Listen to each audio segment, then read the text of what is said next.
then we can sort of relax and do whatever. Whatevs. Sup, ladies and gentlemen, Akelon here, and welcome back to each one. And of course, if you're watching this over on YouTube, please remember to hit that like button, hit that subscribe button, and also click the link in the description down below to bring you over to the main channel, the Twitch channel, where we hang out, play some video games, talk crap, whatever. It really is up to chat. Chat controls most of what we do here, but it's always better to watch it live. With that said, I'm waiting for Twitch to send out some notifications. You guys know the notification struggle is real. There we go. There we go. That was quick. Holy shit. All right, so notifications have been sent out. We'll send out a notification on Discord for everyone that maybe wants to come hang out, maybe wants to come check what we're doing or what we're up to.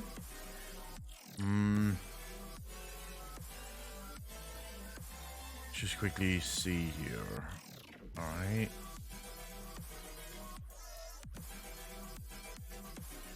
Okay, that.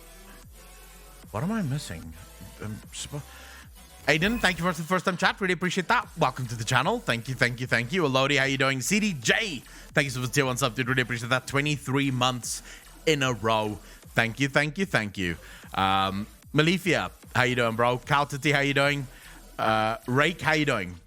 How's everyone doing? Good morning to all of you. Good afternoon, good evening. It's afternoon here. It's 3 p.m. Although I woke up like 2 hours ago, so I guess it's morning for me. Faldruid, how you doing, brother? I was watching this video from Balila.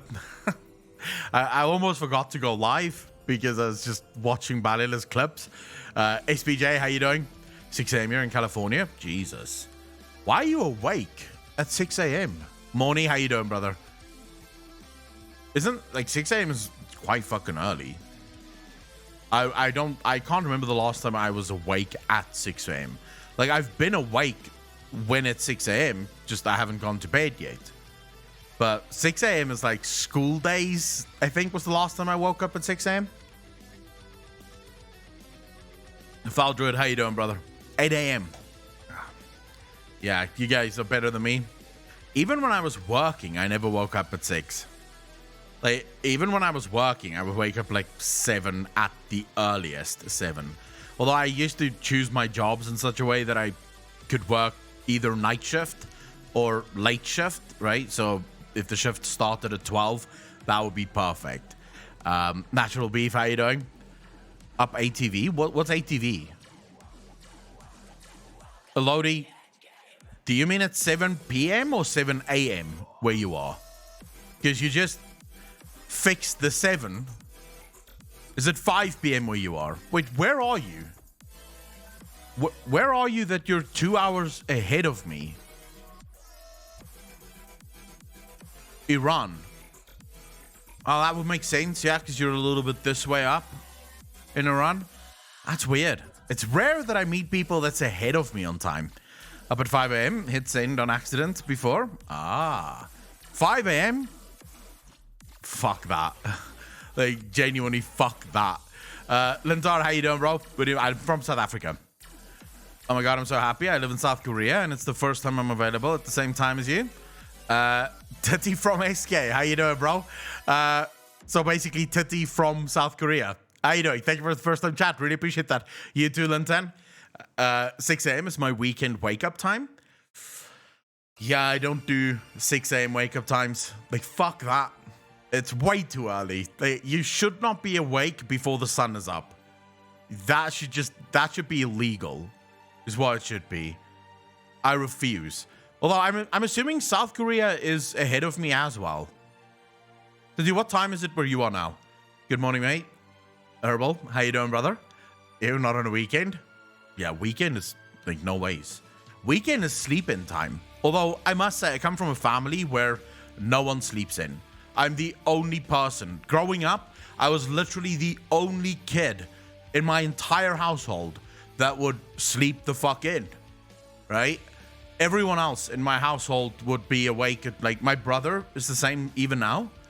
Even on weekends, 6 a.m. he's awake. I'm like, bro, how? It's sleepy sleep time now. Like, it's weekend. You don't have to wake up early.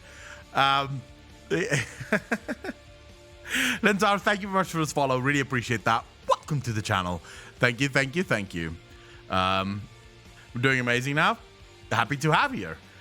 It's now 10 p.m. Oh, shit.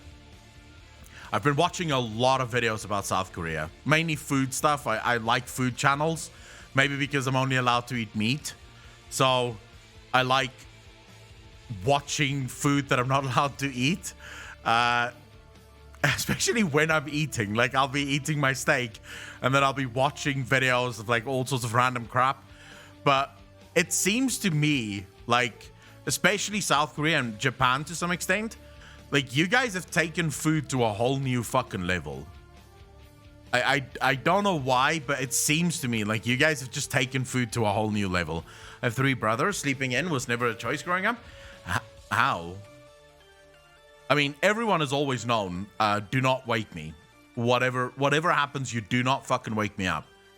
Waking me up is not a good thing. I'm not a morning person or an evening person. I don't have that thing. Like, I usually wake up very happy. Like, just, or not even happy, neutral. Most of my life, I'm neutral. I don't get really great days or really bad days. I just get days, right? Like, I could have an hour during the day where I'm really fucking aggro, and then I can have an hour where I'm really happy, but it's never like one, you know, like one day is just a horrible day for me. But if you wake me up, that is guaranteed to get you, like, angry, Akko. Wrong language. I was saying hello, Daddy. Tiger, how you doing, brother? Yeah, I don't know what the fuck that meant. Aho? I don't know what that means. 2 years ago, I visited Vietnam, mate. Hands down, best Southeast Asian food ever. Have a look. So good. Herbal. So I have... It is my goal.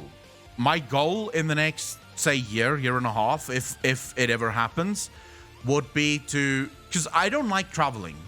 Just throwing that out there. I despise traveling. I think traveling is the biggest waste of money and time you could ever fucking imagine, right? The only way I would travel, and this is something I do want to do, is I would go to a country for a year, right? Live there for a year so that I can experience the culture and the history and sort of everything, take in everything that there is to take in, and then go to a new country for a year, right?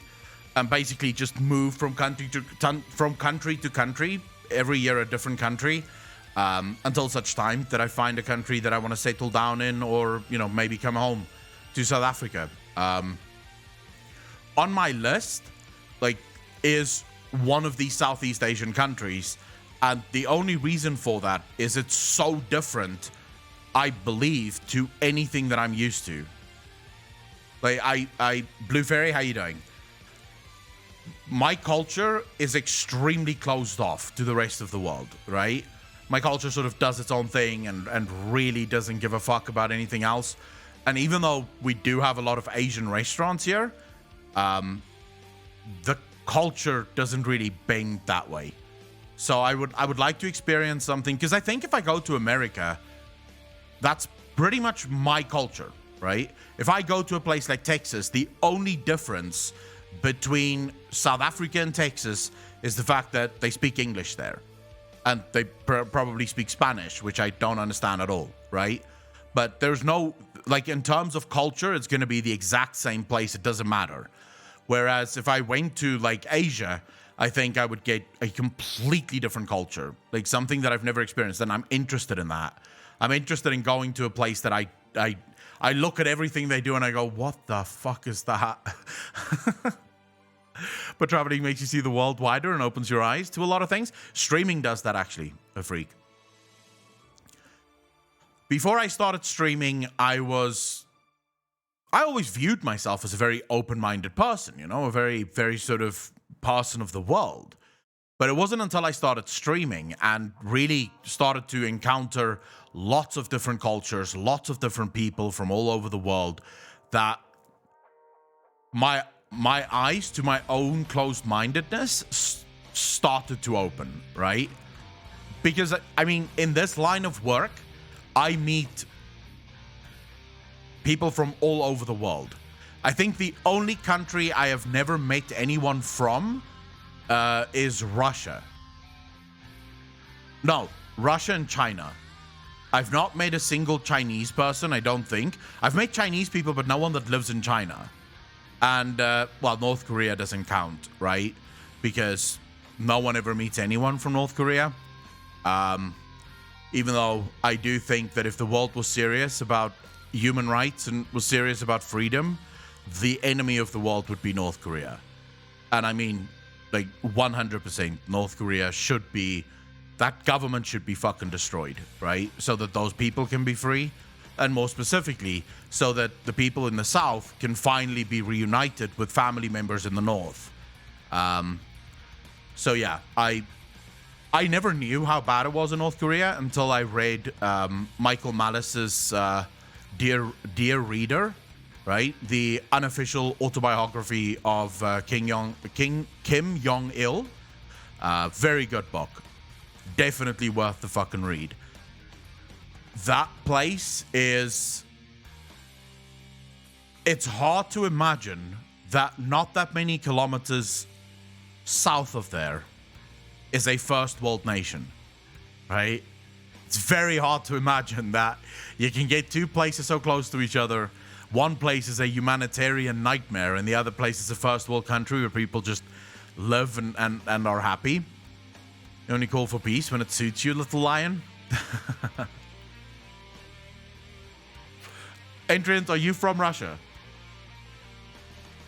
The recent defector that was on Joe Rogan's podcast talked about some pretty dark stuff. Was really sad. Oh, you're talking about Park. Is it Naomi Park? I think it's Naomi Park. Let me just make sure. I follow her on Instagram as well because her story is insane. She spoke to Jordan Peterson and to Michael Malice. Yehomi Park. I don't know how to pronounce her name. Yehomi Park, I think is how you pronounce her name. But yeah, her story is fucking god-awful. Imagine the terror the North Korean people would feel having freedom. That's the true crime. I don't think so, because if you read Michael Malice's book, right, they have an incredible sense of humor. They have an incredible lust for life, right? And it sort of, I think, speaks volumes of the human condition. In the harshest of situations, of something that most of us can't even imagine, you have these people who still find reason to smile, find reason to joke, find reason to laugh. You want to talk about actual superpowers? That would be human superpower, right? We have the ability to adapt and adopt to the harshest situations. It's probably why we're the dominant species on Earth, because all other species are incredibly sensitive to any sort of change in their environment, right? Take any animal. If the environment changes but slightly, the animal dies out. The animal can't adapt. Humans seem to be the only creature that, even when our environments change harshly and absolutely, we simply adapt and move along, right? I would say alligators aren't that easy either, right? If it truly, like, for example, imagine things freeze, most alligators would die because they are cold-blooded, I believe. Yeah, they're cold-blooded, and therefore they would most likely not be able to survive if the world froze over. Whereas humans would likely find a way. Not all, most would die, but we would find a way. Saint, how you doing, brother?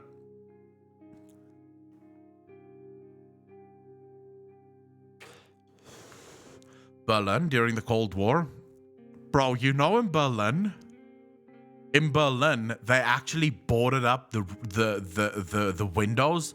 Like, they bricked up the windows that was facing West Berlin. Right? They made sure that people could not see what was happening in West Berlin because it was so fucking horrible in East Berlin. And now consider that the Soviet Union poured all of its money into East Berlin because it was trying to show the world this is the communist dream, right? And even then, the only way they could keep people in was to just basically say, don't look at what's happening on the other side of that. So that's sort of funny. Anyways, how's everyone doing? What are the plans for people in chat today? Full and baked as always. Tossing up whether I should log into WoW and do the new quest. Oh, I haven't been in WoW for fucking months. I haven't been in WoW for, well, not months, weeks. Last time I logged into WoW was the second week before after Korthia. How long is that ago? I did the second week of Korthia, and then I went, oh, this is boring. I don't know even how, probably 2.5, 3 weeks ago, maybe. I don't know. It would be about 3 weeks ago now, right? Because it would be. Kill Mythic the 9. I don't raid anymore in World of Warcraft. So, plus the Uther thing, I've already seen, right? I did that shit on the PTR. So I saw the Uther thing. Yeah, I won't be logging into WoW anytime soon. Until they fix the game to the point where it's actually a fun game, I don't see the point. You know? It's just boring as fuck indeed. My sub runs out in 3 weeks, so I'm just getting my money's worth until then. I think there's a lot of people like that. I started Final Fantasy, just logging in WoW for Mythic Savannah's progression. Final Fantasy is fun, isn't it? Final Fantasy is good fun. Not a single hour in WoW roll. Nope. In jockey? Nope. Oh, actually, I'm lying. The last time we logged in was when fucking chat forced me to log in during the protest thing. So I logged in and I logged right back out. That was the last time I logged in.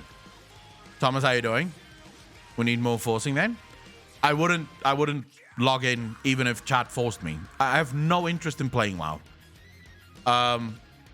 I don't like thinking about World of Warcraft. I can't think of a single thing that would be fun for me to do in that game, because I don't enjoy any aspect of the game.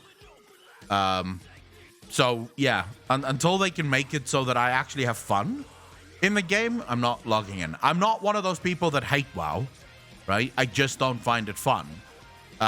And I'm also not one of those people that want the game to die. I just want Blizzard to fix the game so that I can get back to actually playing it every day, because nothing would make me happier. I used to love logging in every single day to WoW and just have fun in it, you know?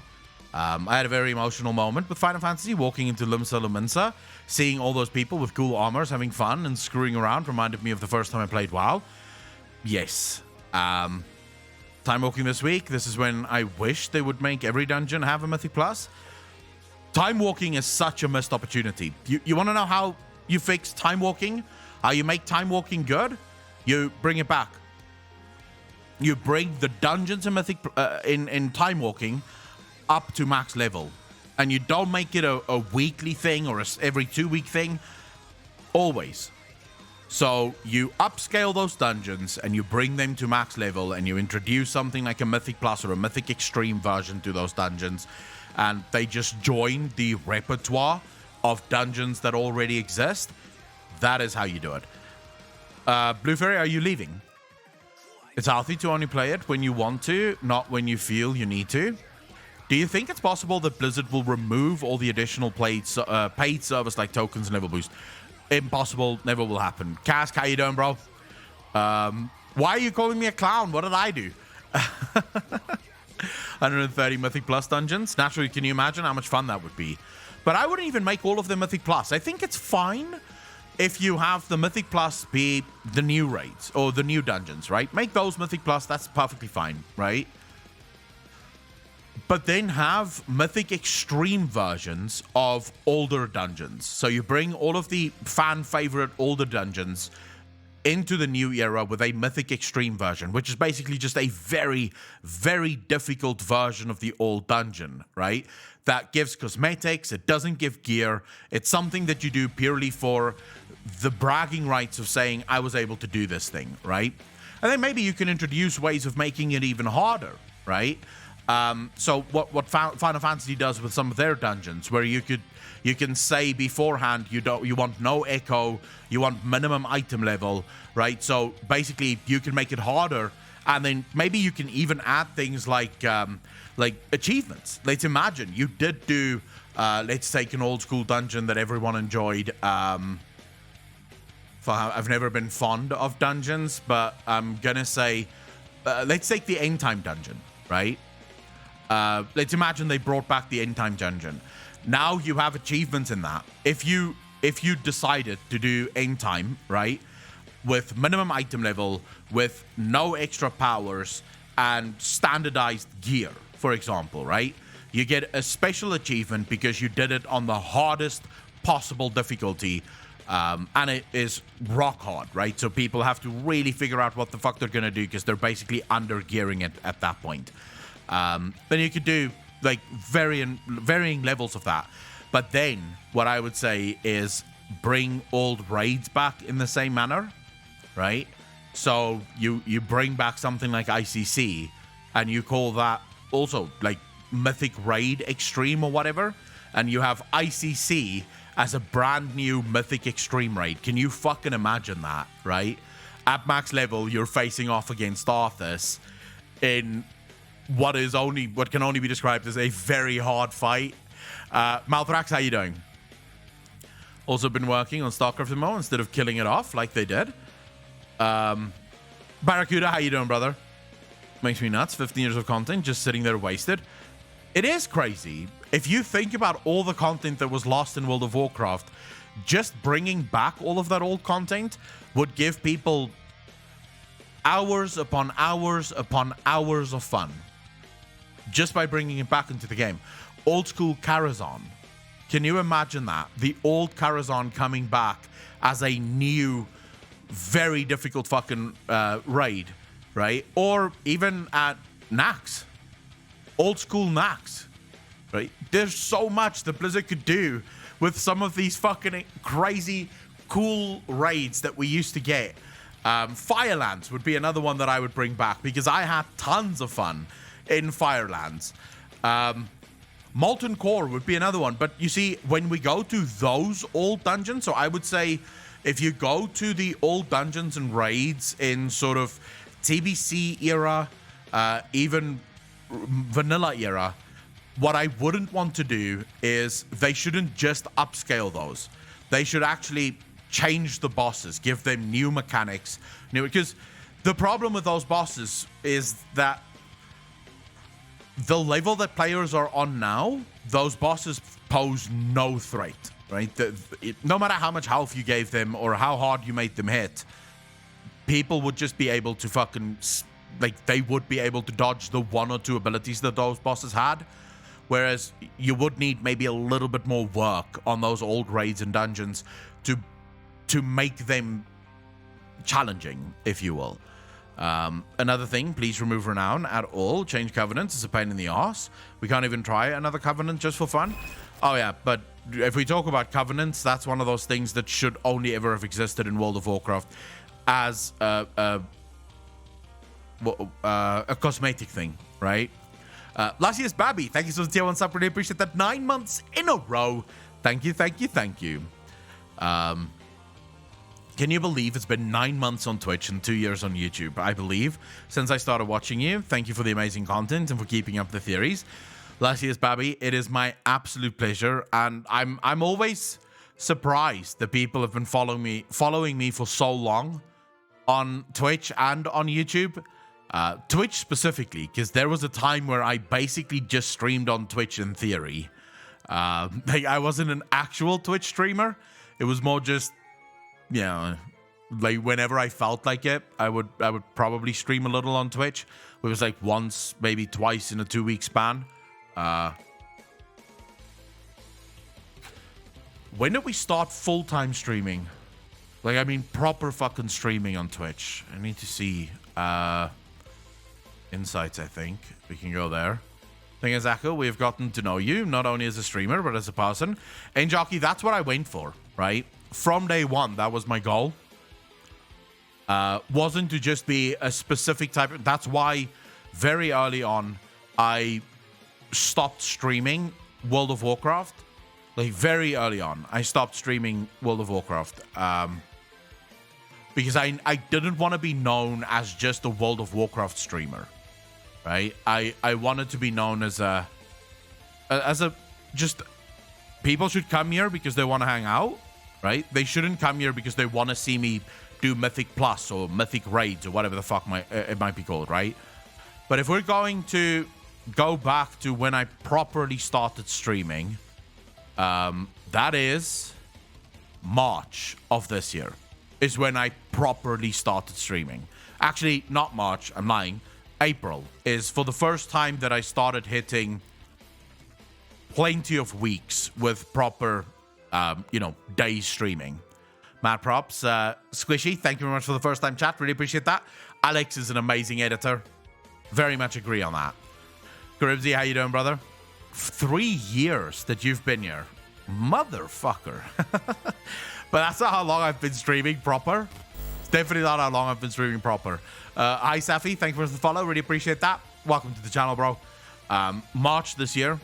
Actually, April, May was when I proper started streaming. Squishy Sham, thank you so much for the Prime sub. Really fucking appreciate that. Welcome to the Fat Fuckers Club. Thank you, thank you, thank you.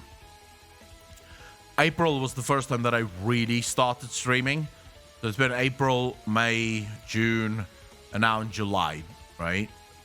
And we've gone, in that short amount of time, we've gone from 89 average viewers to 154 average viewers.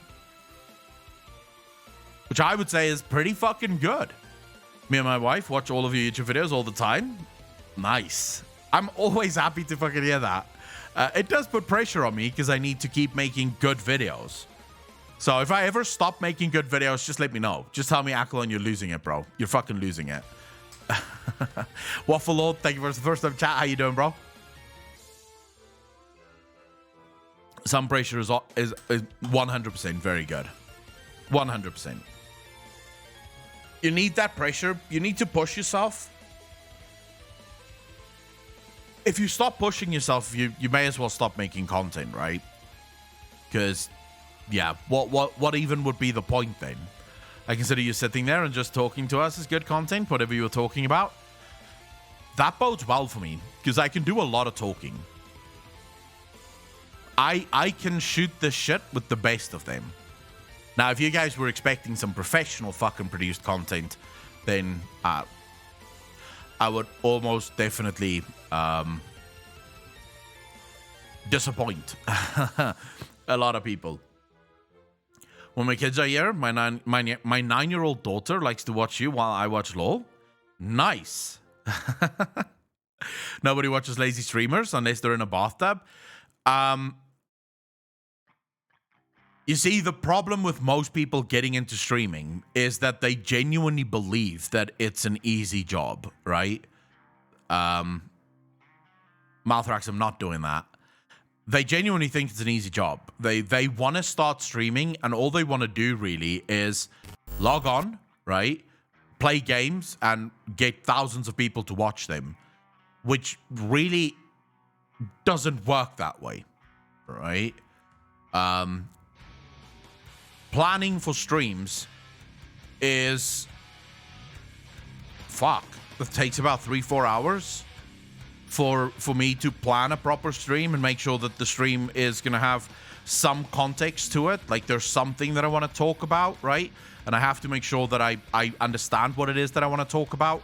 But I also have, I think, something that works very well in my favor is I'm a decent conversationalist, and I'm also well enough versed in World of Warcraft that I could have a discussion about just about anything, right?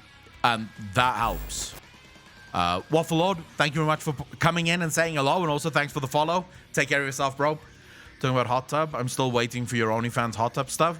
Macmillan, I told you, give me $1,000 and I'll make an OnlyFans.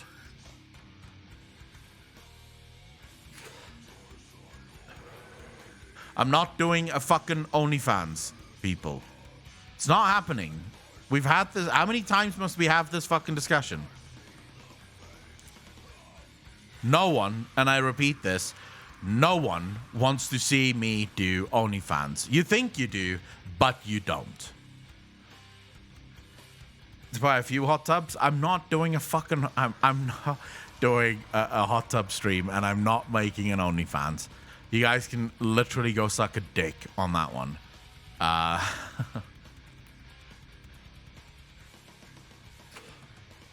You can ask please as much as you want. It's not happening. It is not happening. What about a kiddie pool? No. Look, guys, there are certain people that you want to see making OnlyFans, right? These are, generally speaking, sexy people with maybe abs. If we're talking about men, maybe they have abs, maybe they have big biceps. These are people that you want to see make an OnlyFans. I do not have any of those things. I have a big stomach, right? I've got a proper... I don't even have a six-pack. I have a cooler bag that I keep the six-pack in, right? So I am not the person that should be making OnlyFans. Mac has given you $1K in subs already. No. It needs to be a crisp $1K fucking dollar. Crisp. Some people like that bod. I don't even have that bod. You underestimate that bod. I have a six-pack in the fridge. Okay, you got abs, just heavily protected. Yeah, but no one likes the protection. Let's be real. Six-pack when you have a pony cake. Yeah, it's not happening. Guys, it is not fucking happening. I am not making an OnlyFans. It's just, yeah.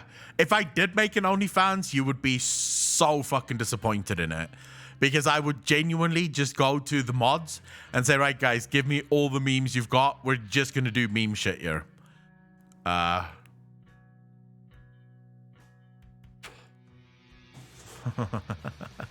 Warlock and hot tub, sure, that's being looked for. I mean, I'm sure there's fantasies and kinks for everything, right? I'm certain that there are people out there who see fat people and go, oh my god, that's probably the sexiest thing I've ever fucking seen in my life. But I do not think that it's as widespread as people might think, and it's also not something that I want to play into. It's not really my thing.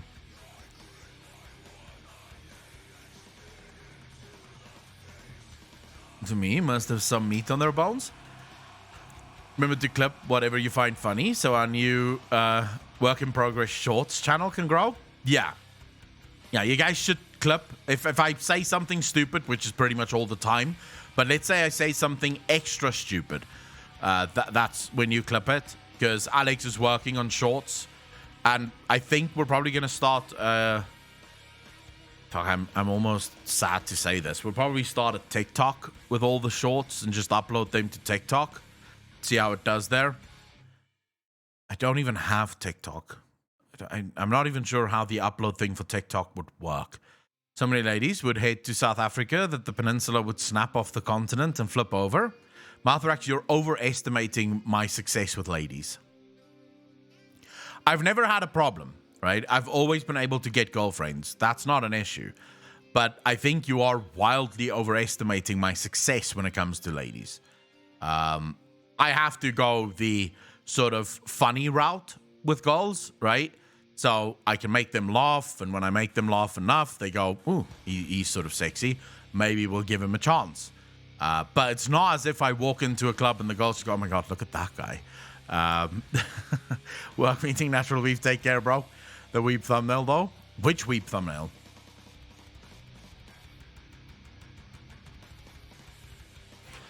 Squishy Sam, I'm almost certain Blizzard wouldn't give me any sort of characters to play in their game. I would love to do some voice acting. I mean, I studied for that, so it would be nice to do it. But I don't think Blizzard would do that. Outside of Terran Gregory and one other person, one of the lore history people for World of Warcraft, I don't really, most of the higher-ups at Blizzard Entertainment do not fucking like me. I know that for a fact. Plenty of those ladies who would be interested in your type. Saint, I doubt that. So women don't look at you and go, look at the beard on that.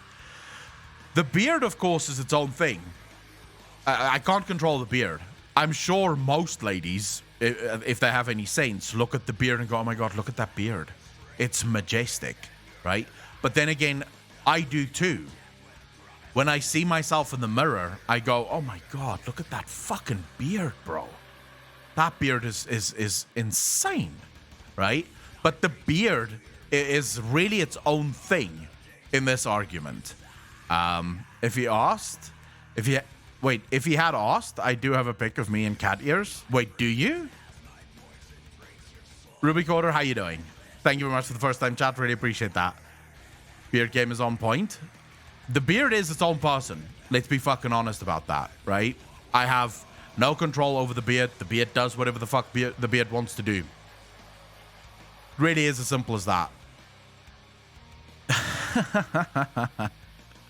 Yeah, just upload the beard pictures. Think only men think that? What? You think only men think what? The beard is cool?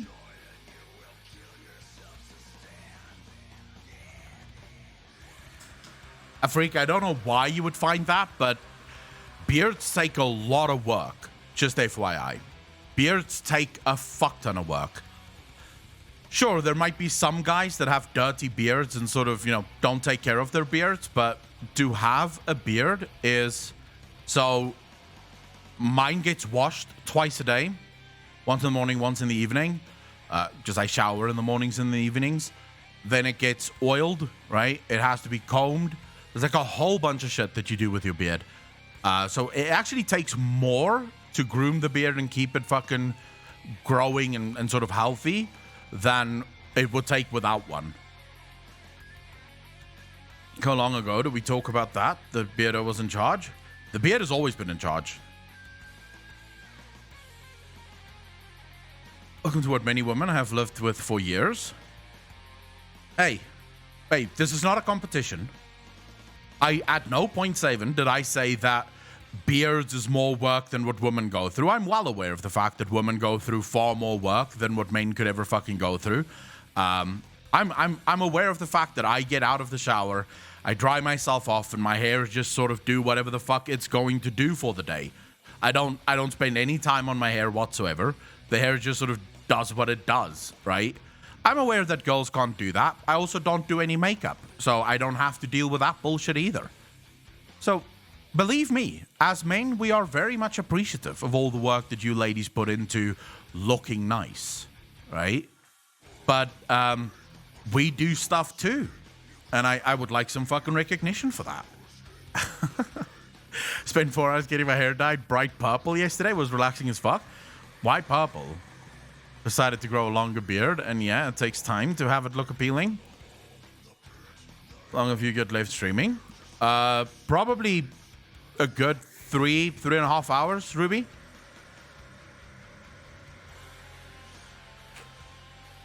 I know, yes. Yeah, but purple hair seems a little bit too flashy to me. It seems a little bit too... Bam, I don't think I would do purple hair. It's just like you walk into a place and it's immediately like, whoa, look at that guy with his purple fucking hair. The beard deserves recognition. I miss my purple hair. Wait, you had purple hair at one point in time, Apocalypse What? It's actually really nice. I guess if it's a dark enough purple that it almost goes into like black purple. Because at one point I had my hair dyed devil's black, which was like it in the sunlight. It had this sort of weird purple tint to it, but it was black most of the time. $10. Echo gets the annos waxed. No, I actually don't. Studgy Echo, who has had his hair so many different colors, but purple is just too much. Yeah, but I mean, this was also when I was much younger, right? So I was, fuck, the last time I had my hair colored was probably, like, more than a decade ago at this point. Probably, like, exactly 15 years ago was the last time that I had my hair colored anything weird.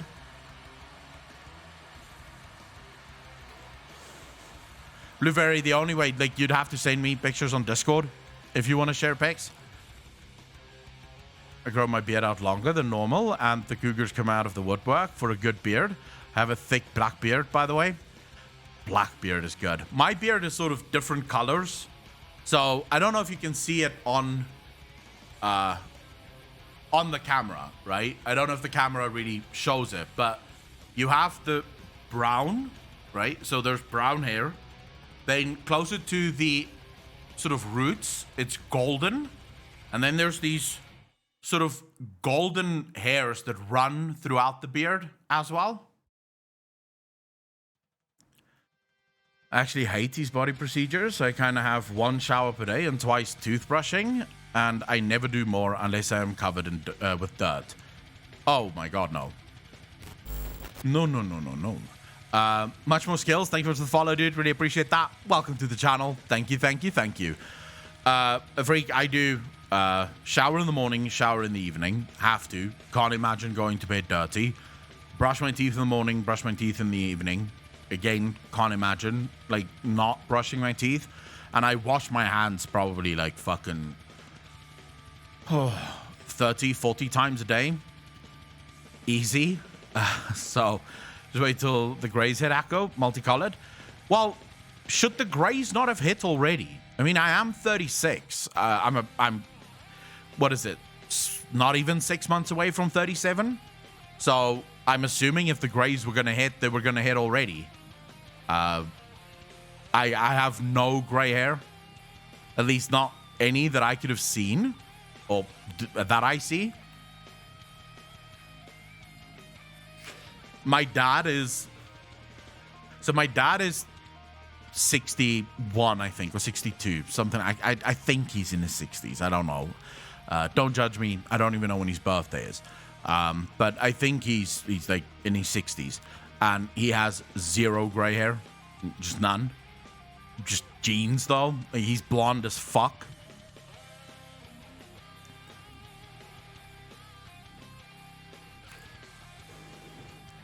I love them. Looks metal growing out of my head. How long do you think it will take for the Blizz walkout to settle down? Pringles, I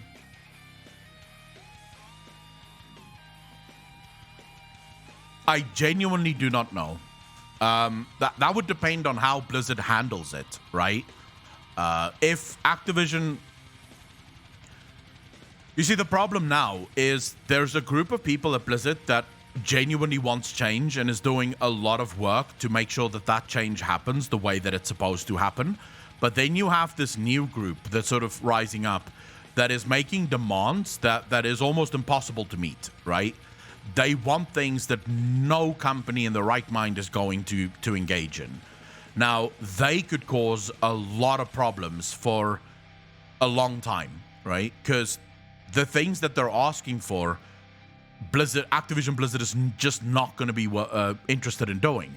So, for example, when they came out and they said they want more inclusive hiring practices, right? What they want is basically an equitable hiring system where if you hire one man, you're going to hire one woman. If you hire one white guy, you're going to hire one black guy, one Asian guy, one, you know, so you're going to be equitable. The problem is that's not feasible, right? First, on a number perspective, that's not feasible because we don't know, right? At least based on statistics, we know that the vast majority of people that go into game design is men, right? It's Asian men, black men, and white men. These are the vast majority of people that go into game design. So on the surface of it, it does not appear that the vast majority of women is interested in game design. So how are you going to hire then? Because are you just going to say no to all of the men that want these jobs that is available because you're holding out for some woman to finally show up and get those jobs? So it's not feasible on that level. And also, more importantly, you want to get the best people for the job. Now, that means, by the way, this is something that a lot of people got wrong with my video yesterday. At no point did I say that you shouldn't look for diverse hiring. In fact, I would argue if you're a company that only, say, hires white people, you are shooting yourself in the foot. Because one of the things that's very nice, so diversity that I care more about is cultural diversity. I don't care so much about like race diversity or things like that, because you could get a white guy and a black guy that have exactly the same culture and beliefs. So at that point, what diversity are you actually getting, right? Because they believe the same things, they're going to make the same type of game, right? You're not actually getting any diversity there. You're just getting two people that look different. But they think the same, they do the same things. In a perfect world, right? We know that no two people is the same, but I'm talking about culturally, right? I'm far more interested in cultural diversity, because that's where things get really interesting. If you got someone, you know, say for example, you got a Korean and you got an American, right? I'm talking like, let's say from the South American. You're getting two cultural views there. As a game development company, would that not be awesome for your game? To have those two different viewpoints, to look at a problem and find a solution based on two cultures rather than just one, where eventually it just becomes stale because everyone is sort of coming up with the same fixes. No one's thinking outside the box. So my point with inclusive hiring was simply the fact that it should not be the priority that you must always hire to be as diverse as humanly possible, because sometimes that's just not feasible. But I think you're shooting yourself in the foot if you're not being as diverse as humanly possible, because, well, you're gonna end up with a really stale product, in my opinion. It's like, for example, so I'll give you guys. Let me just first see how many people agree or disagree with what I just said.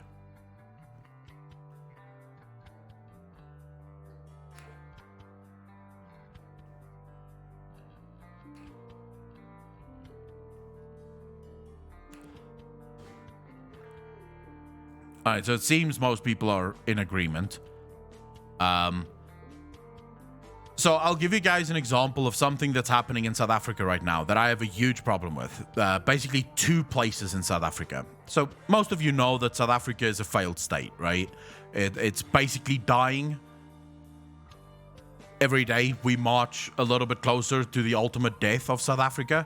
But in the wake of this, there's some good things coming out of it, right? So me as an anarchist, it looks like my state is, South Africa is going to be the first anarchist state in the world, where people are basically going to form their own enclaves to live in, right? Now, there's two groups here in South Africa. Now, there's more groups. There's also the EFF, for example. They're very much sort of black supremacist group that want to chase white people into the sea. They don't want white people anywhere in South Africa. You have the Black First, Land First group, political party. They want to slaughter all white people because they believe that that's going to bring utopia. Now, obviously, I have a problem with those groups. But then on my side of the culture, I suppose you could fucking call it, even though I don't like my side in any of this, you have two groups, right? So you have the people from Orania. Now, Orania is this small little town in the middle of South Africa that have basically seceded from the entire country. They have their own bank, they have their own cryptocurrency, which is their currency. They have their own police departments, they refuse to pay taxes. They control their area very, very tightly, right? So the only people that's allowed to live there is white people. And they sort of screen you to make sure that you have the values that they believe in. It's the safest place to live in South Africa. Like, there's zero crime there. They have a newspaper, and the last time the newspaper had any sort of bad thing was a bike that was stolen, and it turns out the bike wasn't stolen. Someone had just removed the bike because it was in their way, and they put the bike around the corner, and people thought the bike was stolen, right? I will never move there. Even though I'm allowed to, I could go there. I will never move there because I fundamentally disagree with their view of the future. I do not believe that in the 21st century you can live in a place that you just go, the only people allowed here is people from this skin color. Like, what are you fucking talking about? Right? That's just not feasible. Also, how boring would that world be? Like, literally, you're building a world filled with boredom. There's no one else. There's no other viewpoints. You're not meeting any interesting people, because oftentimes my most fond conversations is with people that isn't of my culture. I told you guys a while back I went to this Japanese restaurant and I met a guy that's been here for 20 years, but he comes from Hong Kong. He's Japanese. And it was one of the most interesting conversations I've ever had, because I'm talking to someone that have a very different experience than what I've ever had, right? So you have that area where people live. I don't agree with him. Then you have another group, which is called the Southlanders, or the Suidlanders, right? In English, it's called the Southlanders. Now, currently, they're part of South Africa, but they sort of see a world where once anarchy sets in, all of their members will retreat from society and then move to a designated farm that they bought, and then they'll start their own society. And I've listened to their leader speak, and it's clear to me that what he wants to set up is a new apartheid state, right? He wants to set up basically another, what they would call ethnically pure city. And I just went, like, me and my brother were looking into joining them before we started doing research, just because there's safety in numbers. If the country falls into anarchy, you want to know that you can go where a lot of people are going to protect you, right? You're going to have safety in numbers. And then I listened to what this fucking guy said, and I was like, I don't agree with that future. I don't agree with that future. I don't want a world where different races live in different places. That would be so boring. I want a world where everyone is just sort of working together and everyone just lives their lives and everyone has the same goals, same dreams. That's the world that I want to live in. Not some world that's completely sequestered and no one gets to mix with anyone else. What's the fucking point in that thing? Right? What's the point? Then you may as well just not live. It is the differences of people that make them interesting. To move away from South Africa, I've had plans to move out of South Africa. It's difficult to make them, to realize them, but I wouldn't mind. Right now, though, my main sort of goal is to move to Cape Town.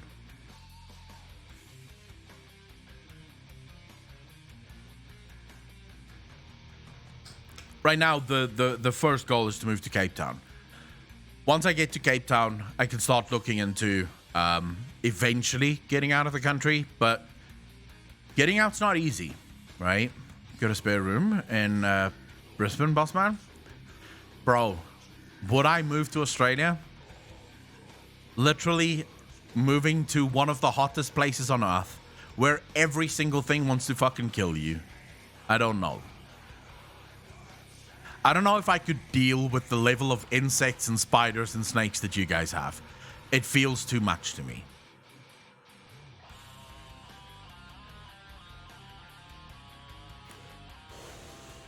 It feels like that would be, yeah, I wouldn't be able to deal with that. I'm scared of just about every single insect you can think of. So, you know, don't you have hyenas in South Africa though, and lions and crocodiles? We do, but far away from me. So if I mean, the only place you'll ever see a lion or hyena or crocodiles is if you go to actual fucking places where those things are being preserved, right? So you have to go to a lion farm, or you have to go to the Kruger National Park, or you have to go to crocodile enclosures, which is generally in Natal, right? So on the coast, they're not anywhere near the cities or even the towns, to avoid Toronto at all cost. It's not free though, is it? Considering the taxes that people pay, there's no such thing as free. Just to be clear, there is no such thing as free. You're gonna pay a lot of taxes. Now, considering in South Africa I pay more taxes than most people in the rest of the world, I suppose it doesn't really matter. But yeah, I don't know. Free healthcare has never been something that would sway me to move to a specific country. Like, that's not... There's only one thing that could ever entice me to move to a specific country, and that would be freedom, right? If someone told me this is the freest country on earth, that's where I would move. Outside of that, there's nothing that a government can provide that would, in fact, whenever a government provides anything, that gives me good pause to go, maybe I don't want to live there.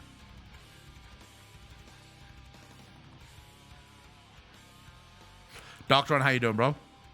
Just moved to the Netherlands. The weather is mostly to stay at home, and you won't have too many issues with the language. The government still provides a lot of things there, though. Akhlon, do you think the feds will be coming after Bobby Kotick and Blizzard next? I was reading some articles about the class action lawsuit last night and realized something. The class action suit goes out of its way to accuse Bobby and pals violating federal law and committing stock fraud. It makes me think if the feds aren't already investigating, they will be soon.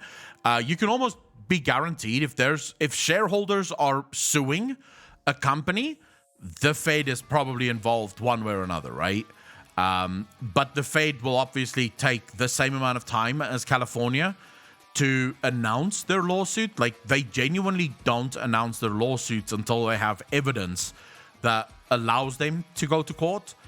They also don't announce their sort of investigations, right? So I'm almost certain that as things stand right now, there is a federal investigation against Blizzard Entertainment, but it's going to take probably 2 years for the Fed to come out and say, right, we're ready to prosecute, or maybe never, right? Maybe they look into it and they go, well, Bobby Kotick is a moron, but he's not guilty of any of the laws that we think would warrant a lawsuit. I don't know. It's difficult because I would have to, if I really wanted to have an opinion on this, I suppose, I would have to go look in detail at how many people this California department have investigated over the time that they've existed, how many of those court cases were actually worthy of being a court case, and how many times have they settled out of court, because all of this would basically tell us how much credence there is to all of this this court case. Now, I've not done that because I'm not a lawyer, and I will rather die than having to go sift through fucking court documents, right? Much love from Australia, dude. Chufa, thank you for the 5 bits, dude. Really fucking appreciate that. In Ukraine, government literally doesn't care if your income less than $10,000 and there is paid service, then duplicate every government shitty service. It's not a rich country, but government never mess you up. Love it. Is it really that good, though? Because if HR and Blizz higher-ups were keeping a lid on it, it is possible it didn't get to Kotick. I mean, anything is possible, right? Although I would say that if you're the...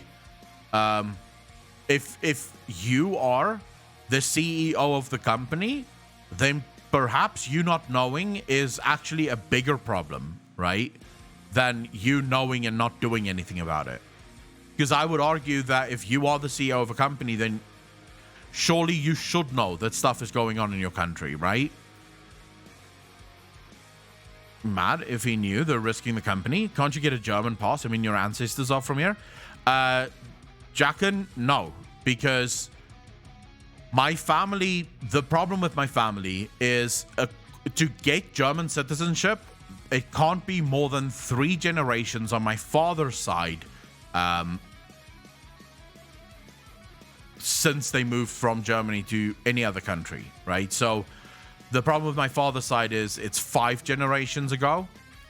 I think it's 5 or 6 generations ago. So we missed the mark on when this would have happened. And it could have been salvaged, but sadly, my grandfather never got his German citizenship, right? So when he was born, his parents were supposed to register him at the German embassy as well as at the South African embassy, right? His parents never did that. The problem then was that my father only wanted to register himself as German, but my grandfather already passed. So they just went, no. if your father did this, we could register you as German as well. But because your father isn't registered as German, that means you're not registered as German. And because it's more than 3 generations, we can't register you as German because you fall outside the scope of the generation gap. So therefore, I'm in South Africa. I'm considered German because I have German origin, but I'm not German in terms of official documentation. Bigger problem than him and his cronies committing stock fraud by lying to investors. I don't know if they... So, just to be clear, Mr. Malcolm, we have to be... because that, at the moment, is a rumor, right? There is a court case pending, sort of alleging that they committed stock fraud. But that's not been proven yet. The court case would first have to happen, and the evidence would have to be provided. And then we could probably make an argument for or against that theory. Right now, though, I'd be hesitant to run with that theory.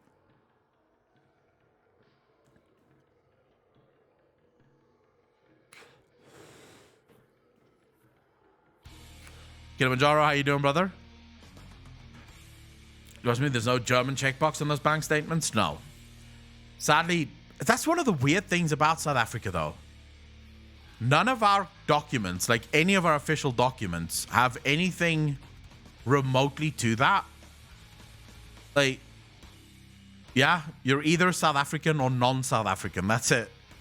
There's no checkbox for any other country in South Africa. The only thing that happens is if you're non-South African, you have to input your passport number. And that's it, right? It's sort of weird. South Africa just went, there is no other countries. What other countries? There's South Africa and there's the world. And that's all that matters, right? If you're not from South Africa, you're from the world. And therefore, just say that you're from the world and be done with it. Yeah, we don't have any of those cool forms with lots of check boxes. But I would also... I would actually like living in Europe. I think Germany would be a cool place to live, I think, as well. What about your birth certificate? What about my birth certificate, Digit? My birth certificate just states I'm South African. Remember, because my father never got his German citizenship, my certificate can't say German, right? Because my father is no longer considered German.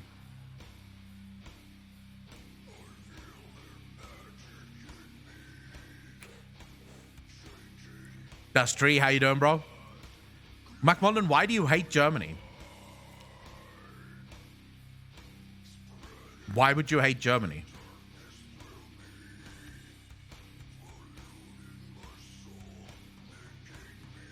It's actually from Kalimdor. Oh, that would be sweet. I mean, if you could be born anywhere in any game, where would you want to be born? Move to Sweden. The language might be hard to learn, but like 90% of people speak English. Blue Water, getting into Europe is one of the hardest places to get into. Just by the way. Means he started to hate Germany since Merkel? What did Merkel do wrong? With all the politics going on these days, Germany can suck my balls. When it comes to politics, I agree. Wait, who asked what about USA English? My father-in-law was the youngest of 19 children born in Germany. He came to the US when he was 9 years old. Wait, 19 fucking children? Ascension, how you doing, bro? 19? Good lord. Your poor grandmother. Bro, she was pregnant for like all her life. She was literally pregnant for 19 years. Well, less than 19 years, but still. Good lord. Your granddad was an overachiever. Your granddad was an overachiever. He was one of those guys, as soon as the baby popped out, he looked at your grandma and went, let's put another one, and another one, and another one. Any country in the racing kink and beer, the way Germans does, is damn okay in my book. Friends in Canada was a heavy time. Oh my god. But that came from a family of 18 and my mom from 14. Well, older people definitely had more children, right?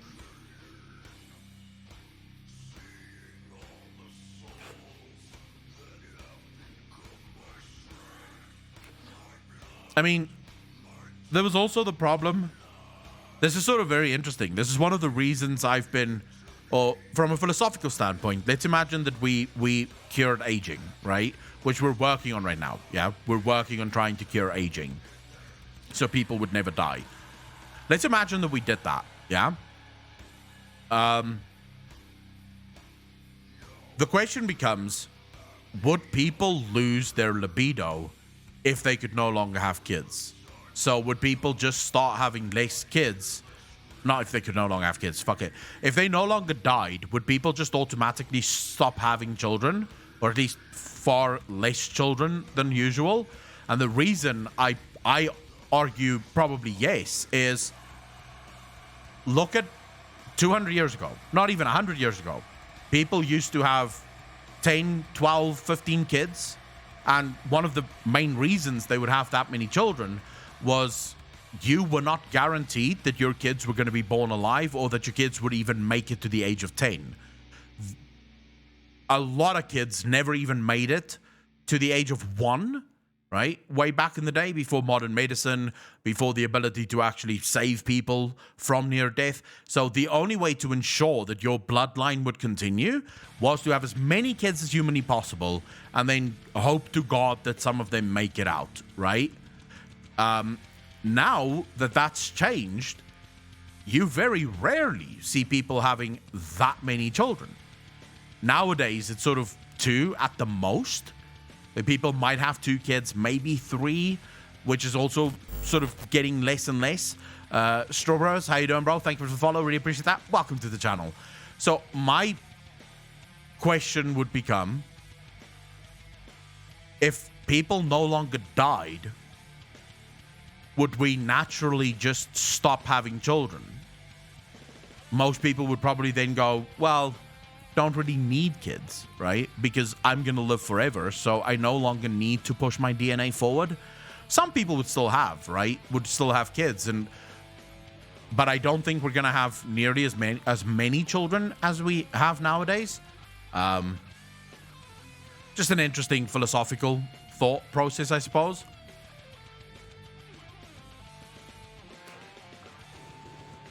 Funny place to reference, but pull up the speech from Morgan Freeman from the film Lucy. Time is what we need. The organism either choose immortality or replicate and pass on the genetic info. Right now, Ascension, and why I agree with what you just said, right now the only way for us to technically live forever is to have children, right? If you do not have kids, you will not live forever. You will come and you will go. Right? So your lifespan would be very short on this earth. But once you can live forever, there's a good argument to be made that we would just basically, maybe stop having kids just because who cares? You are going to live forever anyways. If we didn't die, then we wouldn't experience the Shadowlands. Well, based on how the Shadowlands functions right now, I wouldn't want to experience it. That we would be able to stop having kids is if we... if we stopped aging. If I'm 150 and I can barely lift a cup of tea, I'm still going to need youthful people to do jobs. Trickstar, of course, what we're working on isn't just to make us never die, but eventually just be a sack of bones. The treatments that we're working on is to basically stop and reverse aging. So there's arguments right now, the scientific arguments at least, is that this generation, the generation born after 1985, will be the first generation on Earth to never experience death, right? Ali Marshall, thank you for the follow. Really appreciate that. Welcome to the channel. Thank you, thank you, thank you. We don't need kids. We can use robots to do everything. That is going to be the next frontier, right? Now, of course, there's a different... Here's a good question. If you had a choice between living forever, right? So living forever was guaranteed. Imagine you are going to live forever, right?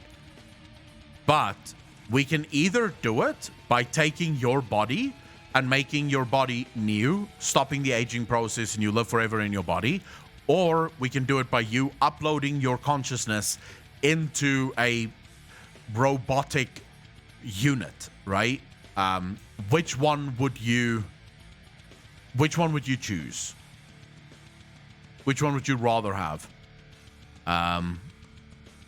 I think it's a bit of a fallacy in that most people don't give a shit about any generation above their grandparents. So in my opinion, it's better to have a legacy in other ways, like literature and science. The second option is a me. It's a copy. Well, it would be you. Technically, it would be you, right? I'm not downloading my brain into a robot. Fuck that shit. I would go for the robot, by the way. You see, the robot would remove any sort of all your urges would go away, which I think would be heaven. You would have no more urges. You would be able to just live and be productive without having any of the human urges. Marcintha, how much of you have kids? Marcintha is asking a good question there. She wants to know how many people in chat actually have children.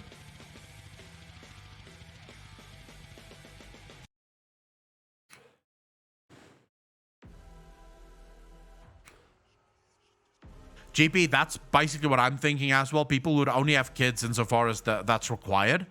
I think that you could still die as data. You could be deleted and a biological form could be destroyed. Jagger, so when we say cure death, we are talking about, curing natural death, right? But things like car crashes is still going to happen. Things like diseases is still going to happen. Although I do think we're on the verge of fighting most diseases, right? So I do believe that we're on the verge of basically going, cancer is probably going to get sorted out within the next decade, if not sooner. According to the medical sciences, they're on the verge of curing cancer. There's a lot of drugs at the moment that is basically aimed at curing cancer. We're probably going to end up curing things like HIV. All of the harshest diseases that you can think of will eventually get cures for. So I do think we're, as a human species, we're on the verge of being able to stop most deaths, right? But then, of course, there's still going to be the odd thing that we can't fix, right? Never gonna be. A freak, how old are you? Curing death, you mean stopping the telomere from degrading? Ascension, that's their plan at the moment, although they have other ways of doing it as well. So the telomere is one part, like one piece of the puzzle. But there's also one where they're thinking about transplanting the telomere, so removing the shortened telomere and just putting a new one in there, and they would grow those with stem cells, right? 30 in 2 months. See, 20 years ago, 30 would have been sort of old, although these days people change quite heavily, even after their 30s. If you don't want children, that's your choice, right? I don't think that's a bad thing. It's whatever. But there is sort of a lot of stories, especially from older women. So when women get into their 40s and they never had children, we see a spike in depression from a lot of women when they get into their 40s and they didn't have kids, where, they feel like their lives have been wasted because they didn't have kids. So if that never happens, then it never happens, and that's fine. If it does happen, then,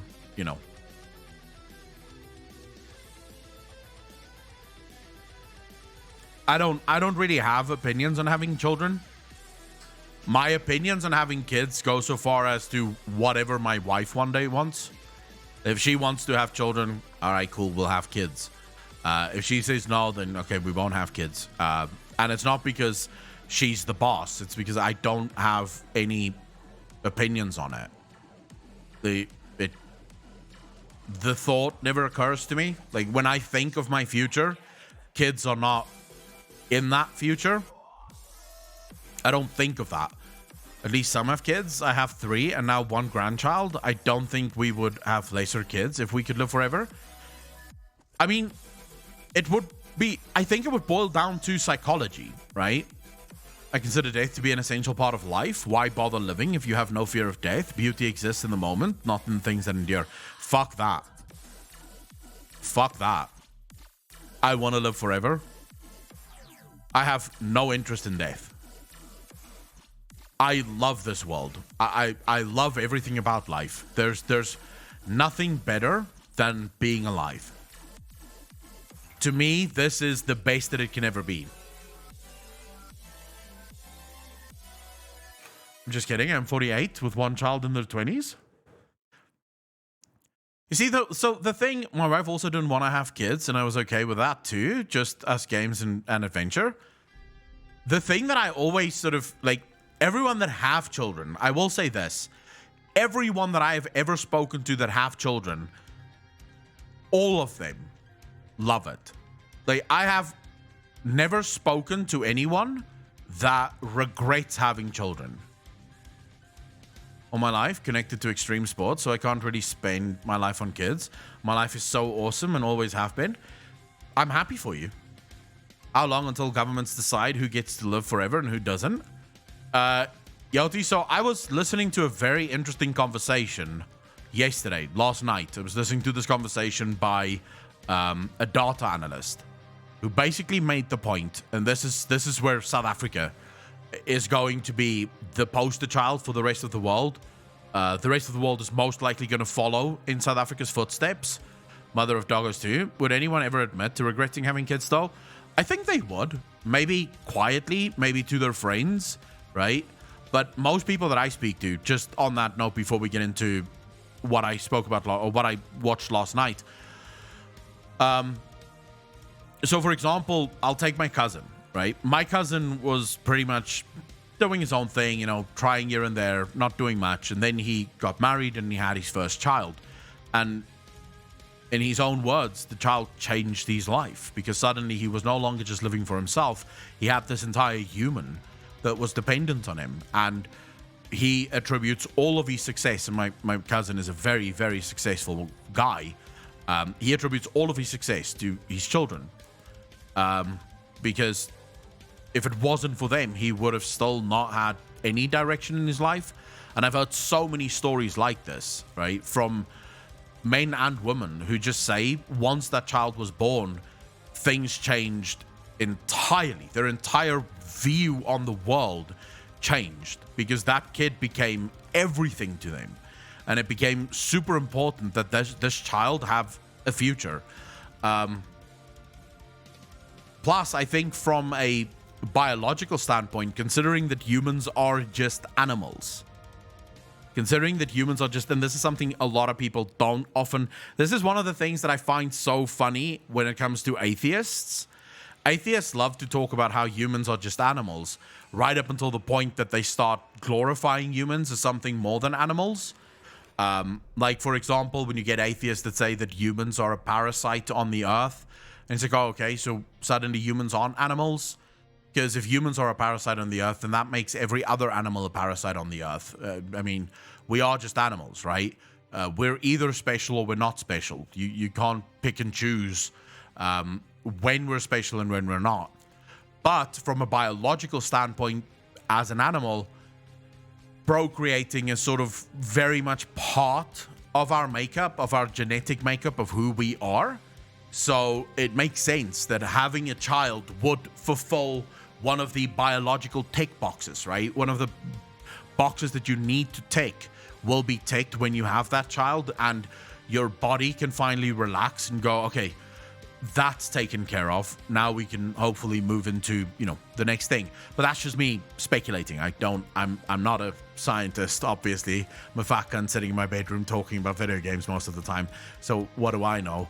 But that's just me sort of logically trying to think through a lot of these concepts and then sharing it with you and obviously pissing off a few people. That's how it goes. Well, anyway, so I was watching this thing last night where... Reaper Kelly, how you doing? So, according to this data analyst, South Africa is going to be the... South Africa is going to be the poster child for what the rest of the world will inevitably become. He mentioned something that immediately got me thinking. According to him, technology, cyber currencies or cryptocurrencies, he called them cyber currencies for whatever reason, these things have largely made the government an entity that no longer needs to exist. Right? So the government, the state as we know it today, there used to be a time where this state was incredibly important because, you know, how else were you going to address some of the problems within the world, right? Outside of a government helping to address these problems, how would you be able to do it? Think back, if let's go back 50 years, right? If you wanted goods from another country, you couldn't just phone them up or go on the internet and order goods from another country. More often than not, you would need to go to the government and get them to get some kind of deal going between these two countries so that you could start importing stuff from different countries, right? Technology have basically made that unnecessary now. And according to this guy, technology is stealing more and more of what the state is actually necessary for. Now, the reason South Africa is in this peculiar state is my government's failing. My government's running out of money to pay their own employees. So we have strikes all the time with government employees not getting paid. My government is running out of money for just about every single system. So he envisions a world, based on the data at least, where South Africa is effectively going to reject the government entirely. And he believes slowly but surely this will be something that happens throughout the entirety of the world.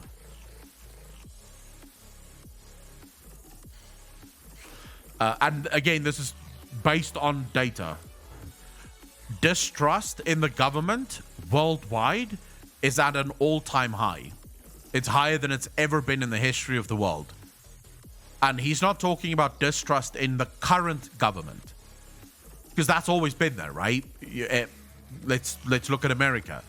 When the Democrats are in power, the conservatives or the Republicans distrust the government. They don't distrust government, they distrust this government, right?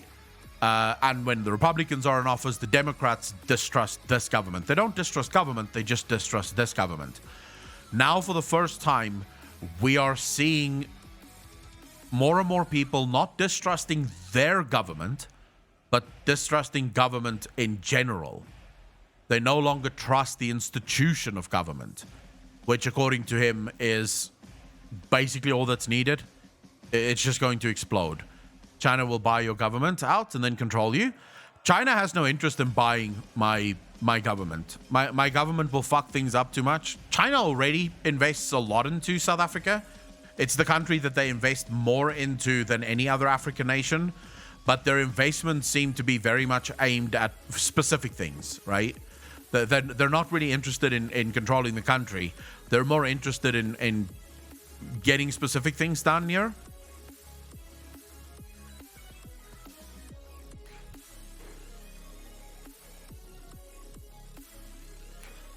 But that's very cool.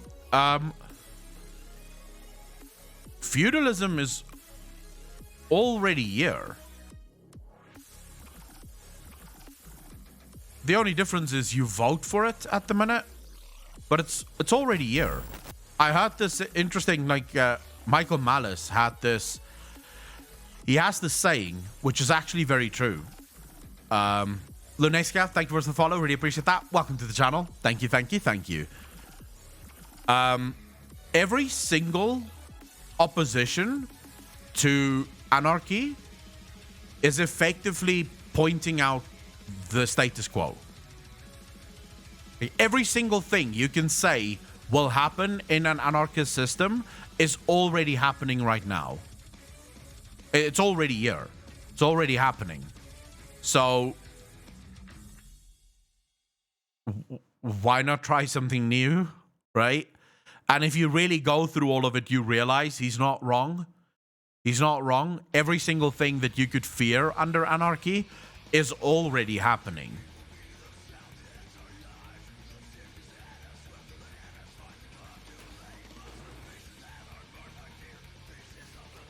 See, Macmillan, my problem with governments can basically be summed up in a single word: sociopaths. Sociopaths are drawn to power, right? It's sociopaths want power. What could you do in the modern day that gives you more power? It's like if you only craved power, what would you do? What would you go into? What direction, what job would you go into if the only thing you wanted was power right now?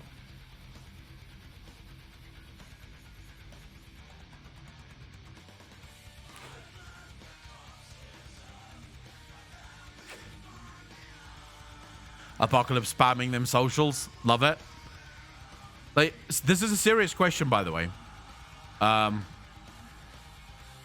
Politics anymore? Just want enough wealth to buy a homestead with a full-out shelter and observe. Spaceflight, business or government? Business wouldn't give you ultimate power. The law wouldn't even give you ultimate power. You would go into politics. Because as a politician, you have control over the businesses and you have control over the people. So if you wanted power and only wanted power, you would go into the government. So who do you think sits in our governments?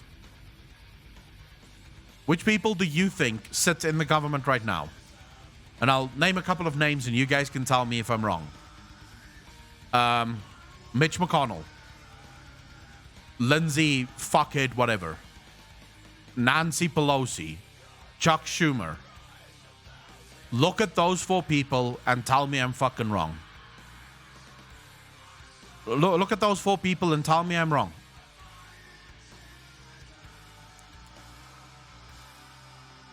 You have voted for your kings, and now they are the kings.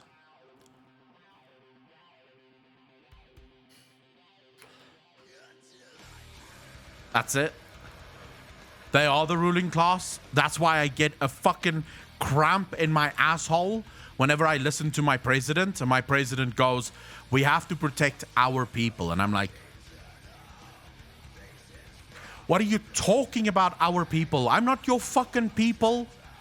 At no point did I ask you to rule over me. You're supposed to be the servant. Our people, you can go fuck yourself with our people. I'm not your people. You and I agree on absolutely nothing. I am, Red Collective, I'm very much an anarchist. Very much an anarchist. It's one of the reasons my stream has Republicans, Democrats, and everyone else in it, because I piss both groups off as much as possible, right? Like, everyone just gets pissed off here. At least everyone gets pissed off equally, right? So if you're a Democrat, you often go, yeah, get those Republicans. And then next line I say, the Republicans go, yeah, get those fucking Democrats. And then the third line, both goes, what the fuck is this guy saying? So because I piss everyone off equally, everyone feels right at home here.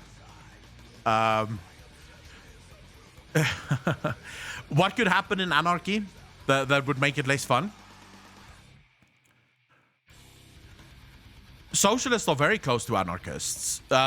Michael Malice has a very interesting line. The black flag comes in many colors, right? Because the anarchist flag is black. But people seem to misunderstand that anarchy isn't just a single thing. You get anarcho-capitalists, you get anarcho-communists, you get anarcho-socialists, you get extreme anarchists, right?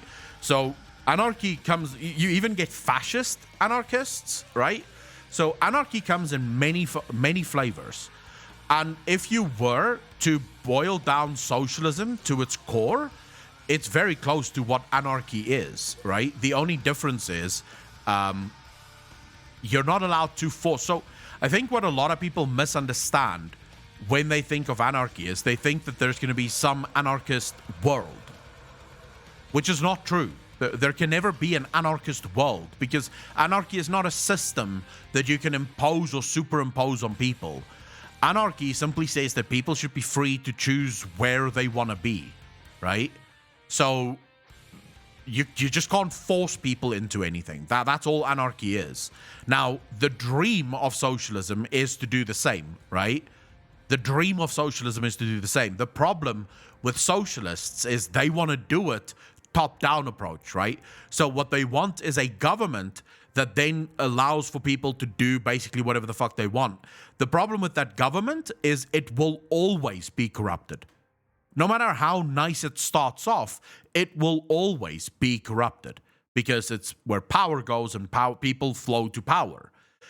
The people like myself, anarchists, just say, fuck the government. Let's burn the government to the ground and just give people that freedom to do basically what they wish to do without... So it's actually far closer to what Karl Marx envisioned with communism, because Karl Marx somehow said that the communist revolution must start, but there must be no leaders in the communist revolution, right? So he basically said if there is a leader in the revolution, then they should stop. Like the entire movement should stop. The problem with Karl Marx is he was too idiotic to realize that whenever there's humans, there's going to be a fucking leader, right? His theories basically neglected to take into account what humans are, right? And also, he tried to sell it to some kind of utopia. So after all the killing and the death, you'll get to utopia, which obviously isn't true. Because how many people do you have to kill to get to this utopia? Whereas in anarchy, all we're saying is, you do not speak for me. I said this the other day. If you want to understand what anarchy is, anarchy means basically fundamentally, you do not speak for me. Everything else is simply an application thereof. That's it. That's it. That's it. That's literally the fundamental rule of anarchy. You do not speak for me. I don't even know how anarchy is supposed to work. If everyone can do whatever they want and you have no government or police, why wouldn't just everybody kill each other? Zelena, for the same reason people don't just kill each other now. Every country in the world has an anarchist relationship with every other country in the world. Why does America not invade Canada? There's no law that says that America can't. Who's going to punish America when they decide to invade Canada? There's no world police that says America can't invade Canada. America can if it wants to, just choose not to. Because they have an understanding. America and Canada want to do business together, and Canada is not going to be as inclined to do business with America if America invades Canada. So effectively, they just figured out how to work together, right? That's how this works, right? That's what anarchy is. Why would I go about killing other people when I can just work with them, right? And also the idea of there being no police. So this is where myself and, say, anarcho-communist or anarcho-socialist would fundamentally disagree, because I am an anarcho-capitalist. There will be police. The difference is just the police will answer to me, right? Because I pay them. And because I pay them, I can fire them, I can sue them, I can there's consequences to the things that they do, right? So there would be law and order. The difference is just that law and order would be provided by people that can be held accountable for the things that they do. That's basically the idea behind anarchy. Now again, this really depends on what type of anarchy you want, right? 2 citizenships and keep money in banks in 2 different countries if one fails. Zena, it goes much deeper than this, and I don't want to take up the entire stream trying to explain it, but anarchy, it is my brand of anarchy, Red Collective, but that's the point of anarchy, right? It's everyone is free to do whatever the fuck they want, right? And freedom of association is actually perhaps the best way to describe anarchy. You are free to associate with whomever you want. So, for example, Red Collective, you said you're a socialist, so I don't think this is a slur or me calling you out. You said that you are a socialist. Blue Fairy, take care of yourself. Have fun. So, Okay, let's imagine that we had this socialist state where everyone could choose. You and I would probably not live in the same city, right? We would choose not to live together because we would have fundamental disagreements on how a city or a place should be run. I wouldn't go to war with you. You would go to your city and you would be happy there. And I would have my city and I would be happy there because we both chose the place that felt the best to us, right? We were never forced to basically go one way or the other. That's the point of anarchy. So Red would live in his city where it is a socialist system, where socialism is at the order of the day. I would live in my city where corporations provide everything and I simply pay them for the services that they provide. And both of us would be happy to do that because that's the choice that we made. So usually when we speak about fuck the government, it's almost always that we're talking about it's fine if you have a federal government. It's not okay if you have a national government, if that makes sense.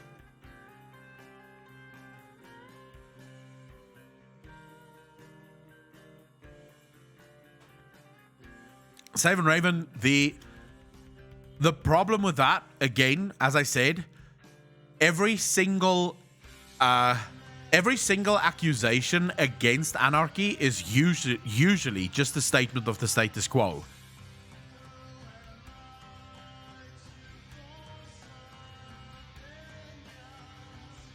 Until someone's grass is greener and someone else wants it. Okay, what is happening currently in our world? Sorry to say, I'm embarrassingly uninformed about anarchy. Mother of doggos, you're not alone. Most people are. Because most people hear anarchy and they think chaos must be Mad Max out there.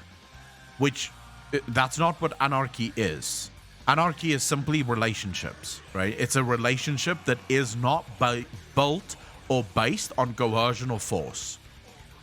That's all anarchy is. It says that you cannot force me to be in a relationship with you. You cannot force me to do things. I can choose to do it or I can choose not to do it.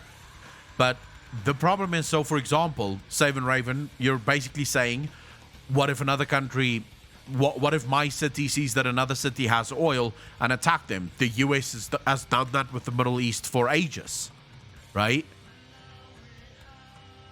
So that's happening right now, right? That is literally happening right now. Countries are attacking other countries constantly for shit that they want that the other country has. I actually argue if you remove the government, because most people don't like war. The truth is, most people don't want war. So my argument is if you remove the government, people would probably not go to war. Instead, we would phone up the Middle East and go, hey, bro, we've got like a lot of corn here that's just sort of hanging the fuck out. And also water. You've got a lot of oil. Want to do some trading shit here? How's about you buy our water and we buy your oil?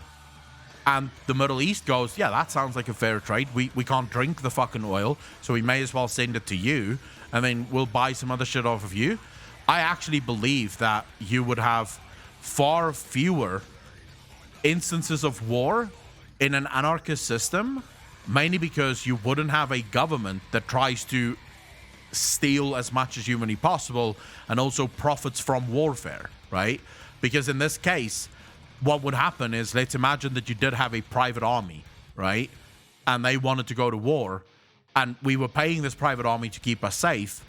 If they decide to go to war, we would probably just go, well, then I'm not going to pay you for that. I don't want to go to war. So then, yeah, go find your money somewhere else. We're not paying for that. It was greed and profiteering. GP, the thing with greed is I don't see greed as a fundamental wrong thing. I think greed is perfectly fine. Greed leads to almost every big thing we have is because of greed, right? The iPhone. Steve Jobs did not invent the iPhone because he felt like giving back to humanity. He invented it for greed. He was greedy. He wanted money. But because of him, we now have the iPhone, right? Every PC part that has ever existed exists because of someone's greed. So greed is not a natural wrong thing. The problem with greed, as far as I'm concerned, is whenever greed meets the government. Because this is where they can force people to do things even if they don't want to fucking do it. Because the government has the power to enforce that greed upon other people.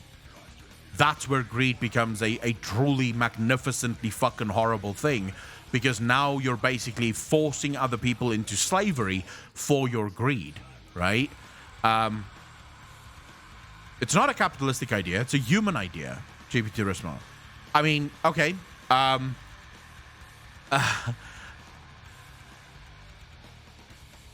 If you think that you're going to be able to get people to invent new things without some kind of carrot on a stick, where's North Korea's innovation?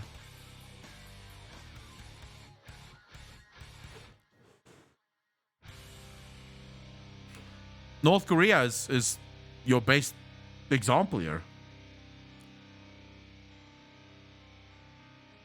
China only really started innovating once they accepted capitalism. True, they have state capitalism, but it's still capitalism. Since then, they've actually started innovating. They were dying under communism. Their people were going hungry under communism. Now that they're basically saying, hey, how about a profit incentive? If you build stuff, we'll export it and you'll make money. People are going, oh yeah, that sounds like a fucking good idea. Let's do that. It is very rare. I'm not saying that it's impossible, but it is very rare that people, and also, GP, the thing that you're talking about is basic needs, which are mostly fulfilled. Of course, when people were going hungry, they were coming up with ways to cook food that would actually feed them because they had a necessity to do so. When we're talking about the iPhone, humans don't have a basic necessity for a fucking phone. It's a luxury. So it's not going to be fueled by some basic need for invention, some basic shortfall that we do not have.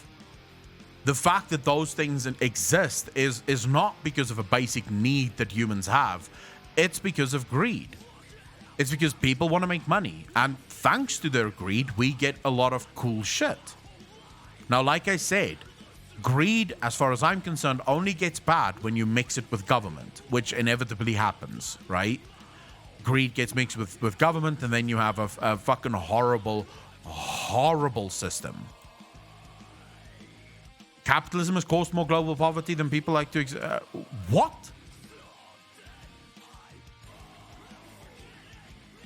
Oh my god, GP.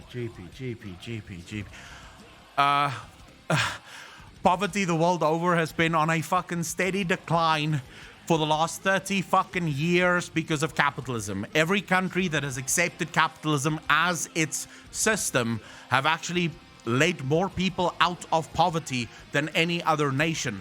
The US is the worst example of this. The US is not a capitalist system. The war on poverty has created more poverty in the US than any other country in the world, and that's where the government is involved. That's not a capitalist system. The US is not a fucking capitalist system. Name one thing in the US that is capitalist. I'll wait. Name one thing in the US that is capitalist, GP. One thing. I need one thing in the US that's capitalist.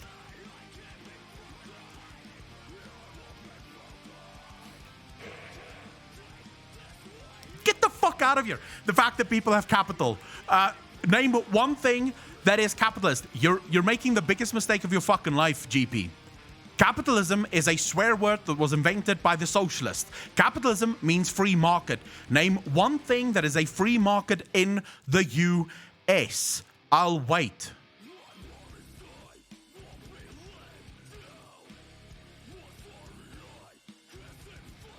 Texas Power Grid is not capitalist.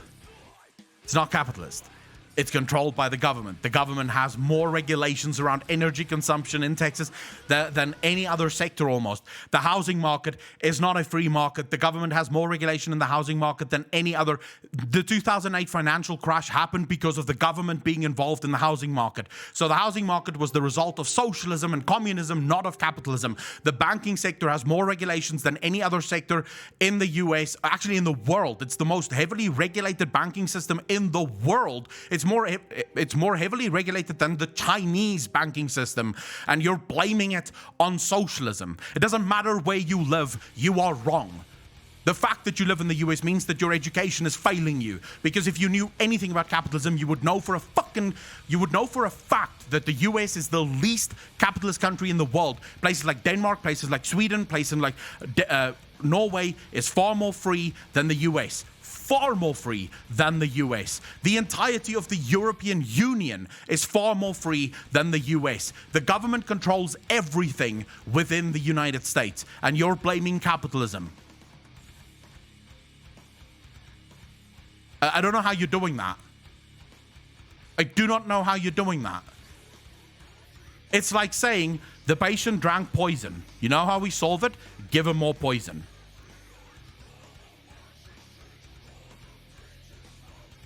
The fact, bro, what the fuck are you saying? The fact that the rich can control everything through lobbying makes it not free market. Bro, what the fuck are you saying? The fact that the rich can lobby the government to get shit done makes it not a free market. It makes it a socialist fucking system. Socialism means statism. What are you saying?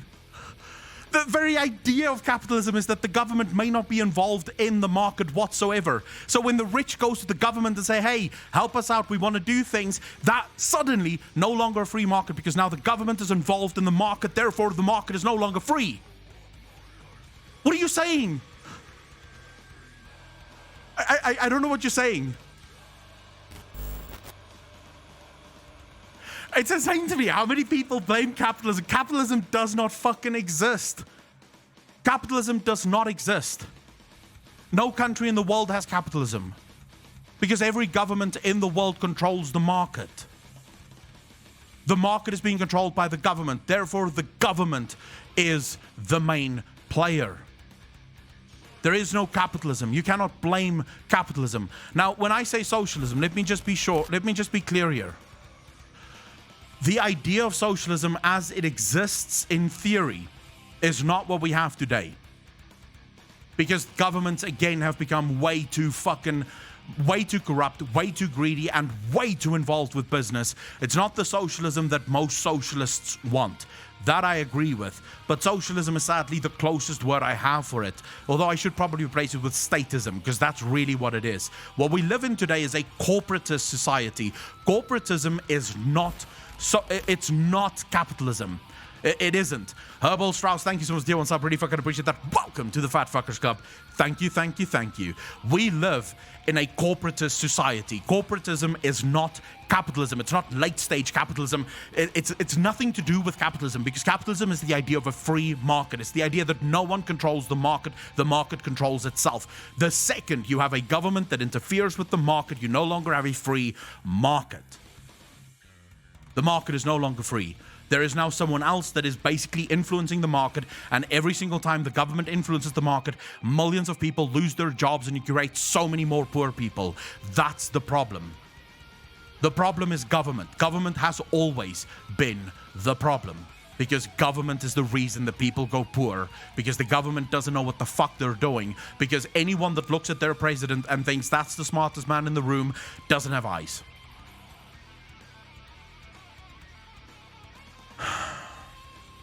There is no system for people, community, society that will work for humans, designed by humans, in my opinion.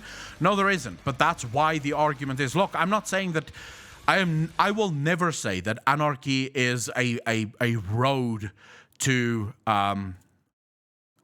utopia, because it's a stupid thing to say. You can never have utopia where humans are involved, right? That can just never happen. Corporatism is not late stage oh my fucking God. Oh my Lord. GP, I'm gonna leave this debate right where it is, because there's no point. There's no point. You're looking at a shoe and you're calling it a table, and you want me to say it's a table too. There's a shoe, but it's a fucking table because you say it's a table. It's not a table, it's a shoe.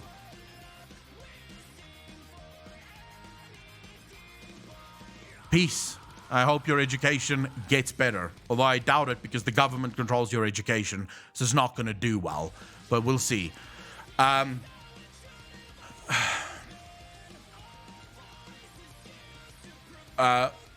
Waldron, Amazon being able to underpay their workers. Do you know why Amazon is able to underpay their workers? Do you want to know what Amazon tells new workers when they start working there? Go apply for government benefits. We can underpay you because there's government benefits. Simple as that. Simple as fucking that. You remove the government, you remove the government systems, the government handouts, and suddenly Amazon can no longer get away with paying their workers bare fucking minimum. Because the workers will just not take the job. Just be like, no, fuck you. I can't live on what you're paying me, so I'm just not going to take the job. So, yeah,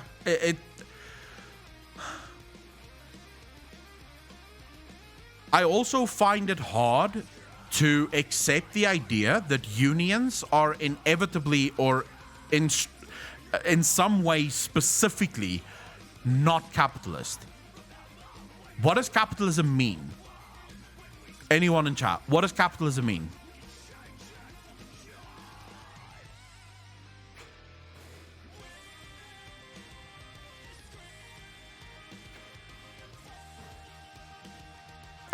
Anyone can answer this. What does capitalism mean? No, that's not actually what it means. It means free market, right? That's what capitalism is. It's a free market. So it means the following, right? It means that anyone is free to start whichever business they wish to start. Every customer is free to purchase and support any business that they choose to support and purchase from. And any worker is free to work for any business that they choose to work for. That's free markets. That's capitalism. That's all it means. The second you have anyone that interferes with anything in this trifecta, it's no longer a free market because someone has interfered. Someone has sort of made rules that isn't there. Now, freedom of the worker means that the worker is also free to collectively bargain. In a full capitalist system, the worker is free to form a collective and say, right, alone we don't have power, but together we do. And that 100% is a system that I believe is supported within capitalism. The worker can band together and say, we're not okay with the treatment here. We're going to band together. The problem with unions, the reason I have a problem with unions is unions almost always become friendly with the government. And now you have someone interfering with the free market. Because now the government is putting pressure on the market to do certain things, passing laws that the market does not require. Then a complete free market will never work because greedy mofos will always try to maximize profit by creating monopolies, but that's not true.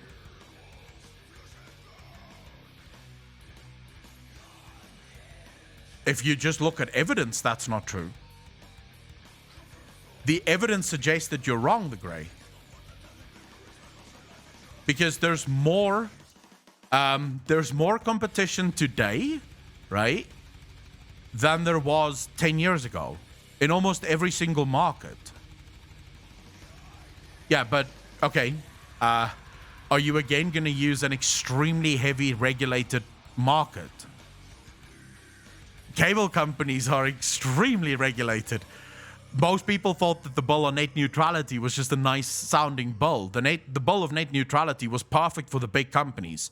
It made it impossible for new people to open businesses because they wouldn't be able to afford everything that they had to basically comply with. Free markets have almost always resulted in more competition in the market, not less. The only time you get less competition in the market is as soon as the government gets involved, because the government pushes out anyone new that's trying to get in. Regulation destroys the ability for smaller companies to play the game. That's true. That's always been true. It's factually correct. The problem is that most people cannot make the connections. Most people look at the problem today and they blame capitalism, a system that doesn't even exist.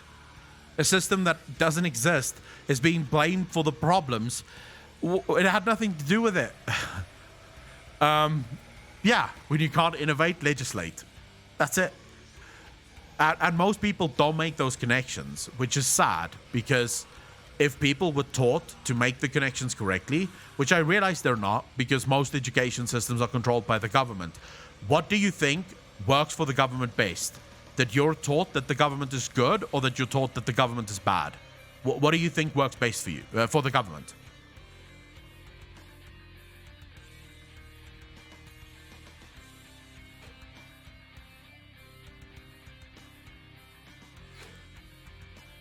It's better that teachers teach children to respect the government. Socialism, communism, right? Because that protects the government. It gives the government more power. It's led to the point now where more people are willing to sacrifice their freedom for safety, which in the age-old words, let me see if I can find this. Those who sacrifice.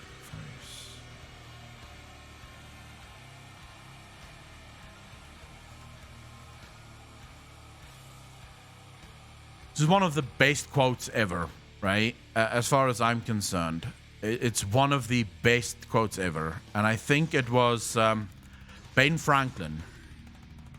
Ben Franklin, who said, "Those who would give up essential liberty to purchase a little temporary safety deserve neither liberty nor safety." It's because of the education system. It's because of teachers who leech on the government. Teach children that the government is your friend. Big brother. Big brother. Ooh, ooh, ooh. You're safe when Big Brother is looking over you. Fucking vomit.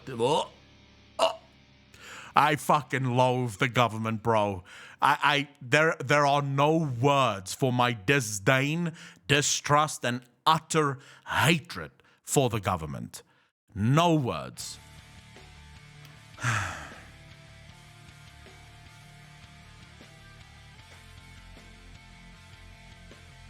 The only regulation that there needs to be is for people to stop being lazy and expecting the government to regulate what they should be regulating companies on their own, with their own damn wallets.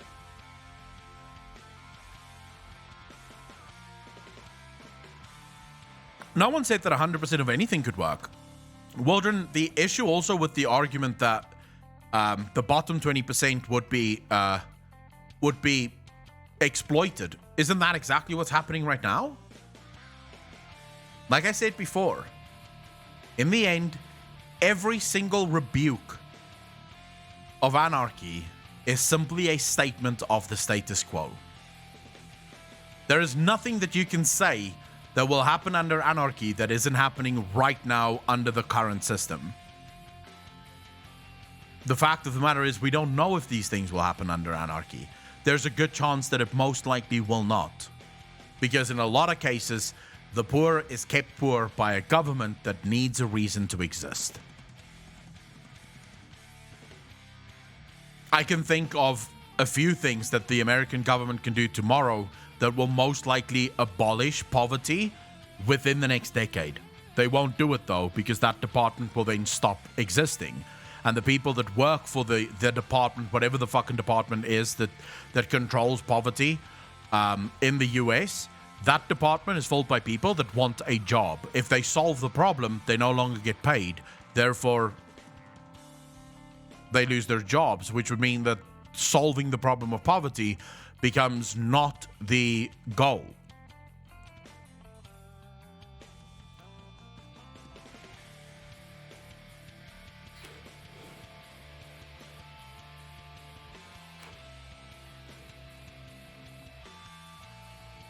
just quickly, how do you solve poverty in the US? First and foremost, you remove all social programs. All of the social programs currently, they do not work. Instead, you institute a negative income tax. This means that any person that earns under what the current income bracket is, so I think in the US it's something $3,500, but let's say it's $4,000, right? You do not get taxed on the first $4,000 that you earn in a year, right? So every person that earns under that get 50% paid into their bank account by the government, no questions asked. So if you earn no money, you get $2,000 from the government, no fucking questions asked. That's what most people refer to as a basic income, like a universal basic income. Conservatives or people that like Milton Friedman suggested this, by the way, in the 70s already. In the 70s, Milton Friedman already suggested that the answer to poverty would be a negative income tax. So basically people get paid no matter what they do. And then that money gets reduced whenever you get a job. So let's say, for example, you earn no money, you're going to get $2,000 from the government, right? No questions asked. You can live anywhere in the country. It's not linked to your state. It's something that's just paid into your fucking bank account, right? Now you get a job. Your job pays you $1,000 a month. You're working for McDonald's, flipping burgers, right?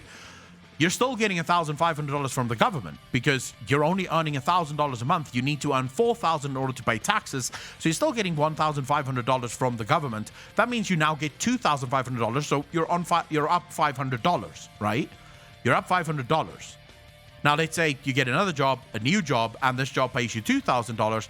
Now you're getting $1,000 from the government because you're still $2,000 under. You're now getting $3,000. So you're actually going up in lifestyle, you're going up in money, and you're incentivized to work in order to make more money. The problem with how the system works right now is if the government gives you money, you better not find a fucking job. The second you find a job, you're out of the money that the government gives you. The problem is that most people that get money from the government cannot find a job that will pay nearly as much as what the government can pay them. Therefore, people are marrying the government and never going out and actually finding a job to actually better themselves and make something of them. So that would be the best way to solve the poverty problem in the US in less than a decade. Poverty will no longer be a thing.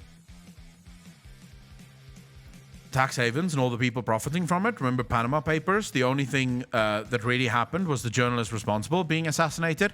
Tax havens exist again, manospherical, in large part. Now, I'm not saying always, because you do get scumbag rich people that they will try and get away with as much tax evasion as humanly possible, right? That's always going to happen. You're probably never going to be able to stop that, right? But a lot of people in South Africa, for example, are finding very clever and creative ways of hiding their money from the government because our taxes are so high. People are being crushed under the taxes that they have to pay. So they're moving their money out of the country so that the government can't get their hands on it. If you want to ensure that the vast majority of people will pay their taxes and probably wouldn't really argue, you just make the taxes lower. You charge 15% tax and that's it. In fact, we have the evidence of this. We have the evidence of that. In the 1950s, I believe, or 1960s, the tax rate in the US was 75%. The very next year, the government lowered the tax rate from 75% down to 45%, and their earnings increased by more than 3. Because more people were willing to pay 45% in taxes, very few people were willing to pay 75% in taxes. So if you have very high tax rates, all you do is you incentivize the rich to get their money out of the fucking country before you get to tax it. If you make it reasonable, the rich will oftentimes not really have a problem, right? Then why would anyone want to work if they get $2,000 a month? That is the problem now with government, is paying people to stay at home. Because most people want to work, Doc. Most people want to work. The problem with the system currently is if you're going to go get a job, right, say that pays you less than what the government is paying you, right, you then also lose the money that the government is giving you, so you're technically worse off. Whereas under the system of a negative income rate, you're not losing the money that the government is giving you. The money is simply added on. right? So yes, you're getting less from the government, but you're almost always getting more if you have a job than what you would have gotten if you didn't have a job, right? So you're able to make yourself richer. And if you want to know why people are making themselves richer, I think that's obvious, right? Most people want to make more money. So if you're getting $2,000 a month from the government, but you know that by getting a job, you could get $3,000 a month, right, from your job and from the government, most people are going to take the $3,000 because it's $1,000 more than the $2,000, right? That's the point. The problem with the current system is, let's say you live in California, you're getting money from California, right? Now imagine there's no work in California. You're not able to find a job because you're not a coder. If you leave California, you also lose the money that you're getting from California. So California is stuck in a perpetual loop of always poor. That person can never leave poverty because they're stuck in a state that they can't find a job in, but they can also not leave because if they leave, they have no income. So they're just always going to be poor in this fucking state. Whereas if you allowed them to leave, right, and the money doesn't go away because they can live anywhere in the country, they could go from California to, say, South Carolina, find a job that fits their skill set, and they still have money, right? They can now go to where the jobs are rather than being sort of stuck in their fucking state without any ability to get out. But this is an argument that if we're going to go into this argument full on, we'd have to look at why the system is the way that it is right now, which would turn into a 10-hour discussion, because we would have to look at the most fundamental basic failures of the system as it exists right now, right? And the reason it exists the way it is right now is because of government failures.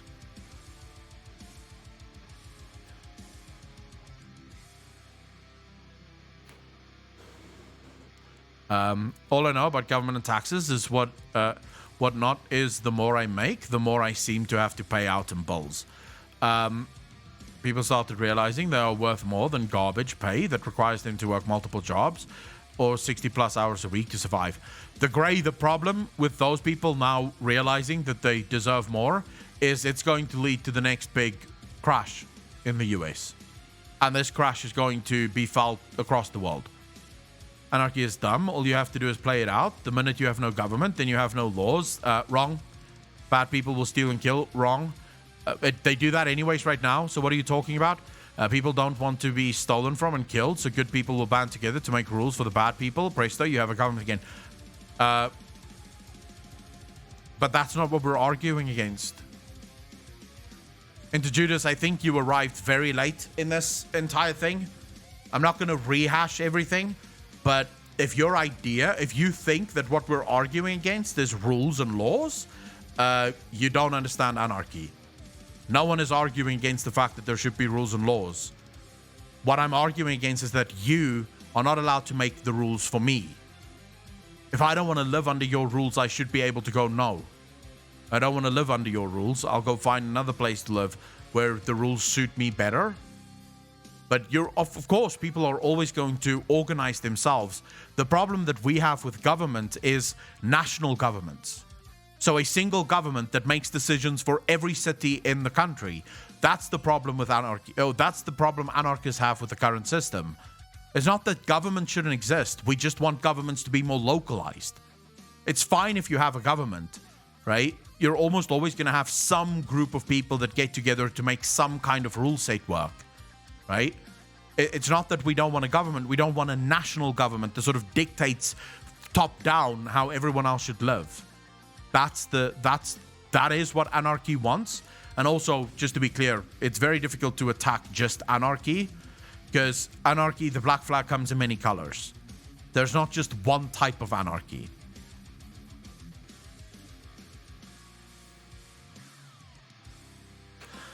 A freak, I wish the government didn't have that much control over my life.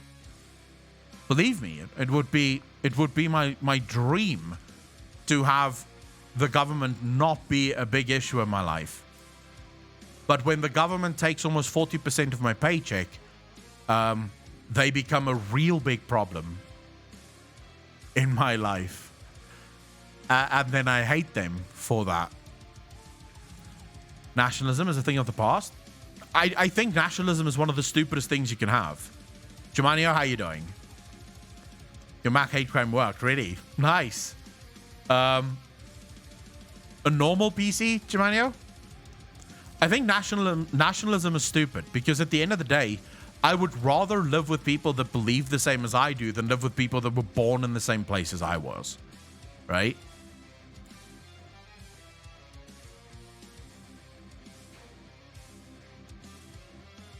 Nice, Jumanio. Very nice.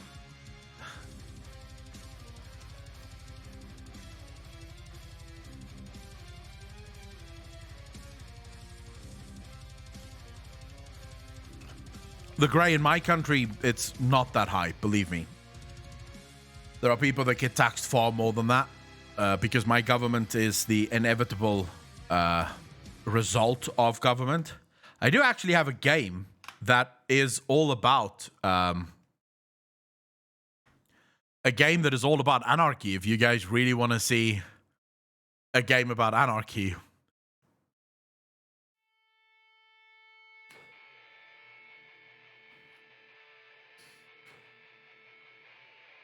Freak, I wish I could. No, not GTA 5, no.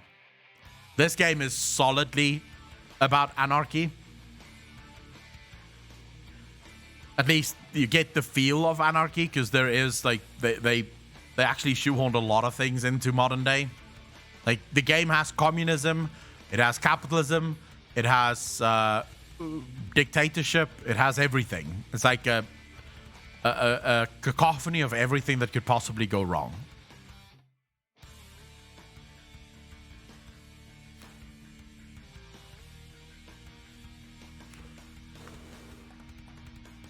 No, I don't want to give anything to the government, the Grey, but I think you know that, right? I'm one of those people that think the government should just go fuck itself. In the nicest way possible, of course.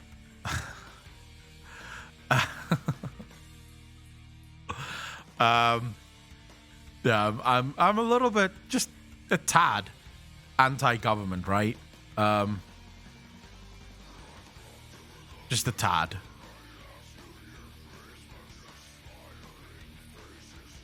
Do you guys want to see the game? 100,000 per month, never paid income taxes. How can you not pay income taxes? There's no income tax in the Ukraine. It sounds like heaven.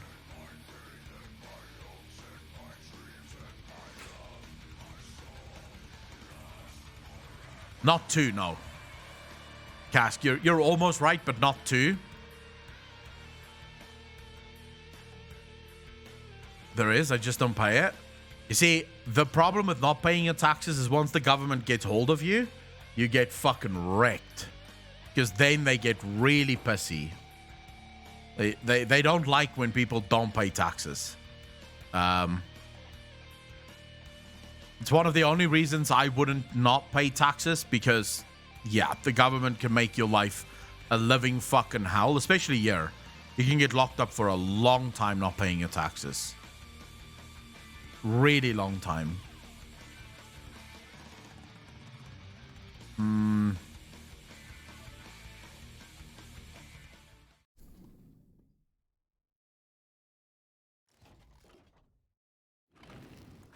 Can you guys hear any sounds? Are you guys hearing any sound?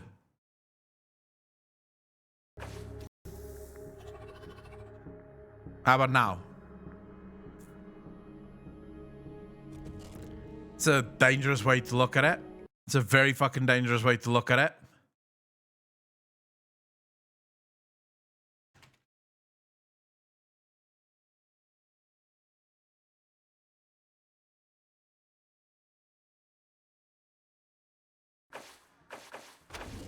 All right, I'll show you.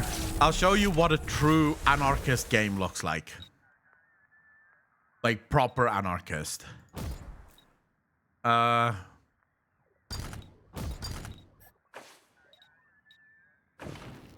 make 50k-ish.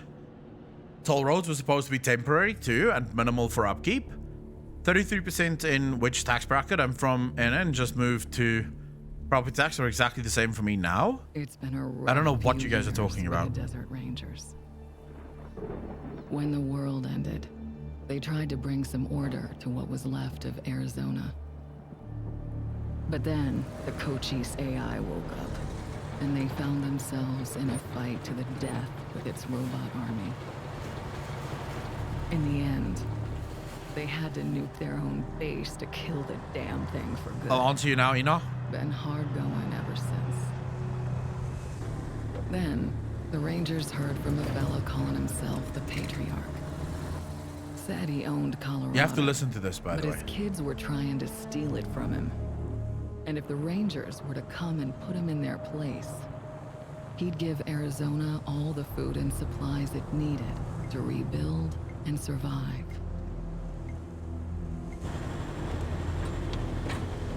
No, Cass. Whoa! It's Sorry, number 3. Major. No way we're getting through that. 10-4, Cody. Advanced team reported an alternate route across a frozen lake. Find it. Copy that. Well, reluctant as the Rangers are to interfere in family squabbles, they weren't really in a position to say no. A route's around that dam on the far So the shore. monkeys, this is Wasteland. Steps. Check Wasteland out the 3. ice and lead us across. Yes, ma'am. So the brass sent Ranger Team November across the Rockies, because the aid he was promising the Rangers wasn't just their best hope. It was their last. Okay, Major. All good. Come ahead.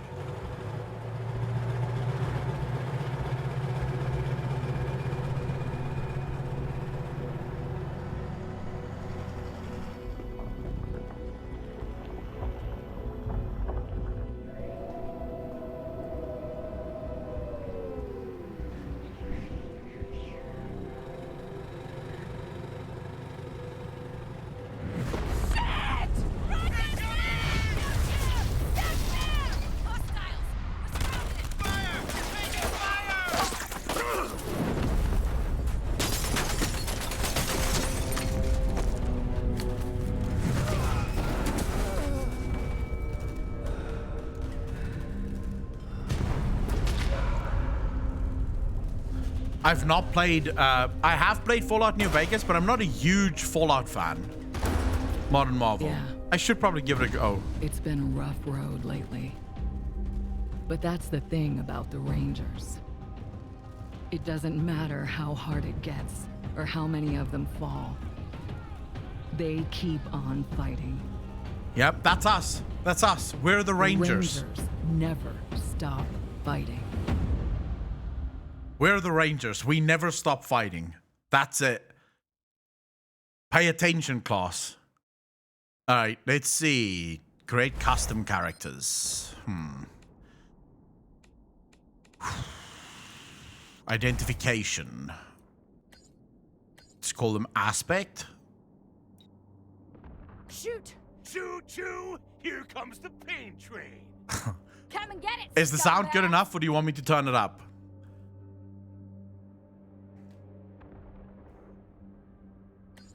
They've spotted us. They've spotted us! New targets incoming.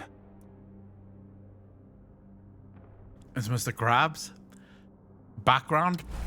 Okay, so background. First, we need to decide what we want to be. Hold up, before we go anywhere. Let's see. What are we gonna play as for combat skills? We might do automatic weapons, I think. Automatic weapons or big guns? Big guns. Big guns is very difficult at first. It takes ages to get your big guns. All day hearing my guy talk like Mr. Crab. Brawling, melee combat, small arms or sniper rifles. Small arms is shotguns and handguns. I think we'll do automatic weapons. Makes you more effective with the submachine guns and assault rifles. Fuck, I'm not sure. Oh, now I'm trying to remember your question. Fuck, can you post your question again quickly? I completely forgot what your question was. I obviously don't cross frozen lakes often. Don't forget to see my purple hair either. Okay. Actually, let's start first. Identification. Who wants their character? Who wants to be in this game? Give me a name. What do I call our main character? Enoch, I would probably not pay a tax. I would prefer if we paid the private company, just straight up paid them to give the roads. Paco, Chongo, the Grey, obviously.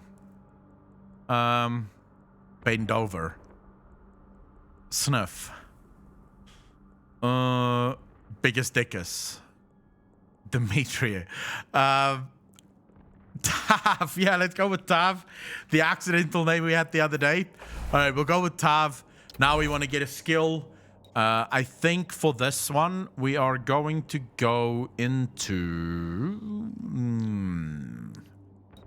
We have 2 characters, so we're going to get to another name in a second. I don't think I want to do sniper rifles either. Let's go with automatic weapons. We'll do 2 points in automatic weapons. Then we'll do explosives 1. Maybe Animal Whisperer 1. Do I need Animal Whisperer? I don't need Animal Whisperer. Not on this character, I don't think. Automatic weapons. Then we'll do... I have 2 points left. Sneaky shit 1. And then maybe...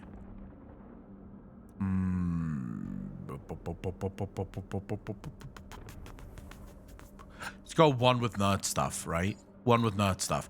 Okay, so now that we've decided on automatic weapons, we need coordination, awareness, and speed. These are the main attributes. Coordination, awareness, and speed. So we're gonna do luck down 1. We'll do strength down 1. Intelligence is good later on. Charisma gives us strike rate, which is also good. But we'll do a couple of points in coordination, couple of points in awareness, and same amount in speed. That should give us a good starting point, right? Now we go into identification. Bookworm. Desert Cat. Okay, Bookworm experience bonus, perception +1, Disciple of Metal, fire damage 15%, Exploder Maniac, explosive damage, Goat Killer, Grease Monkey, Lethal Weapon, Mannerite is Kiss Ass, Moneybags Barter, Mopey Poet Evasion 5, Paladin Crit Resistance 10, Raider Hater damage, bonus damage against humans, Sex Machine, Combat Speed. We'll take Sex Machine, right? Take Sex Machine. Back. Now we go appearance. I'll just keep this guy looking the way it is. That's too much fucking things to change. So it would be a good name too. Sneaking, can you make a total fuck up like all the worst stuff? You could probably, but it's going to count against you. Dizzy US, this is called Wasteland 3. Choose that portrait. And then starting weapon, obviously we want to go with assault rifle or semi... Actually, let's go with a submachine gun. Fuck, if we don't get bullets for the submachine gun, I'm going to kill myself. It's going to be horrible if we run out of bullets with the submachine gun. Alright, we'll just fucking try. Quirk. Okay, Blunderer. Melee damage bonus, no. Bop Bag. Armor +6. Combat speed, no. Circus free. Combat speed up. Crit resistance up. Evasion down. Detection time down. This is actually pretty good. Death Wish. Lone Wolf. Initiative +20%. Medical Marvel. Mime. Point Dexter. The fuck? Prospector occasionally discover valuable gold nuggets. Pyromaniac. Explosive damage goes down. Up. Fire damage and explosive damage. Sadomasochist. Serial killer. 2-pump chump. Starts going, no. Waste roamer. Jesus. Look at this fucking guy. He's got resistance to everything. Way of the Squeezins. No. I'm probably going to go with this. Circus Freak. This gives me extra combat speed. So we'll go with that. And now we have to go with Hawk.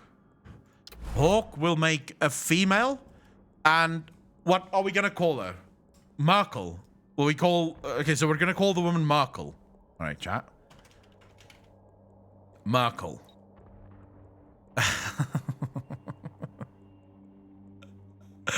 Come and Come and get it, scumbags! That sounds like Merkel. Bit of the squeezing. You seem... You mean a Frigiabi? All right, now, what do we want her to be? Sniper? Small arms? Melee combat? Brawling big guns? I'm sort of leaning in the direction of sniper. What do you guys think? You want to go with sniper? Your early snipers, though, suck dick.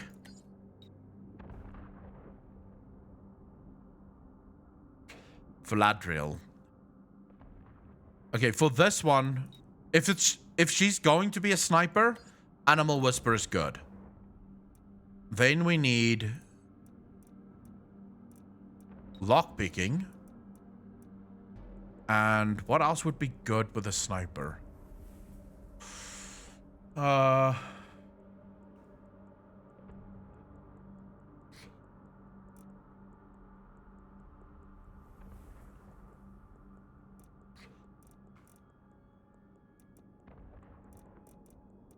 Leadership, maybe.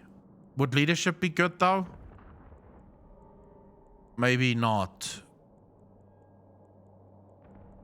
Maybe mechanics. You can repair vehicles, generators, and other machines more effectively.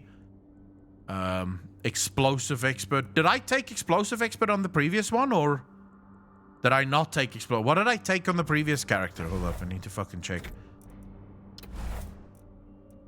I did take explosive because I don't need wait, no, I need to see again. Nerd stuff. Why did I go nerd stuff again? Oh, to hack computers. Never mind. I've got it. All right. Now you. For skills, I think.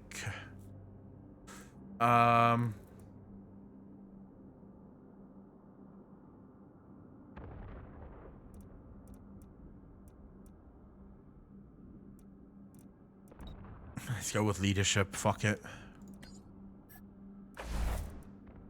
Portrait. Okay, which portrait here, chat? Which one looks the best? That one looks pretty badass.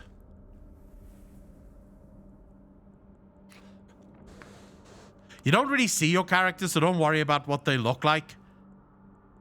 Don't worry about what they look like.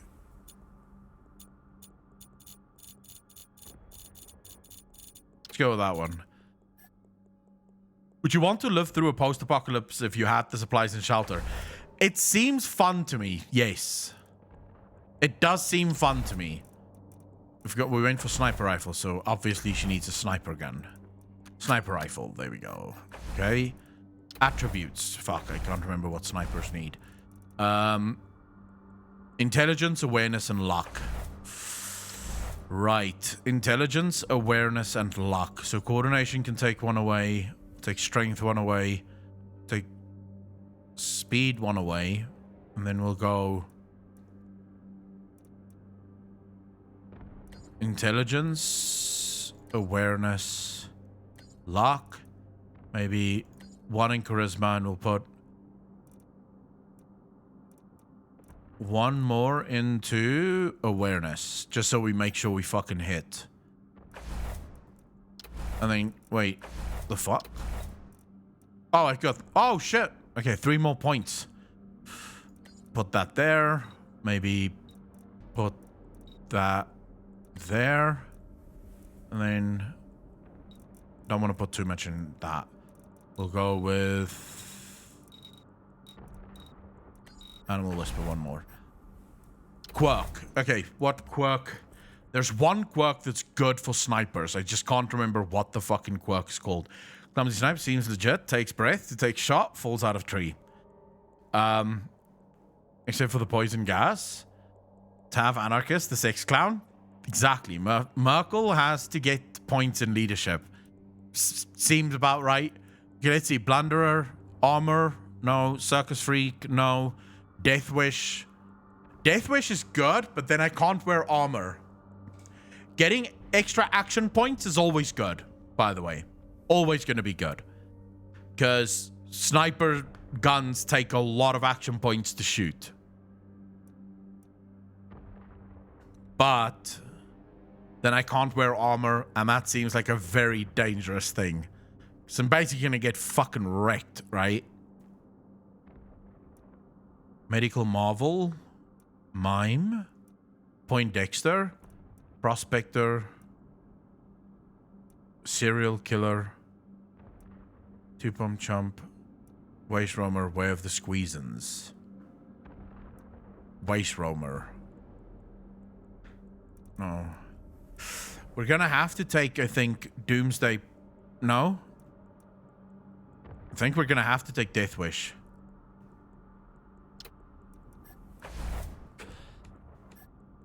Alright, chat. Here we go.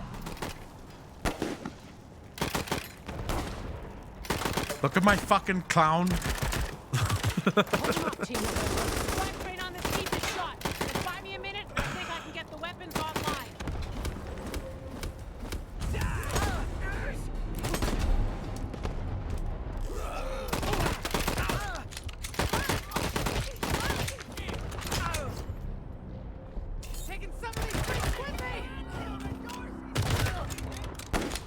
Enemies alerted.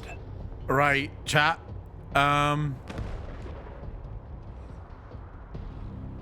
Okay, 45. How's there a 40? How's it only 45% chance? Maybe if we move a little bit closer. Okay, I think I'm gonna miss all of these shots. Never mind. Right, now our snipper. Our snipper. Oh, for fuck's sake. Like I said, we're probably gonna miss everything. Yeah, I don't really know where to move you. Maybe... Yeah, maybe we will move you there. Oh, fuck. Okay. Everyone's dying. It's something like chess, but the story is amazing. You'll see in a moment what I mean. You'll see in a moment what I mean. Come on, you piece of... There's the problem. Hang in there, November. Almost got it. Of course. I can kill that guy, I think. Wait, let's move. There. Now. I can blow that bastard up. There you go. Piece of shit. How do... Oh. Now we'll do...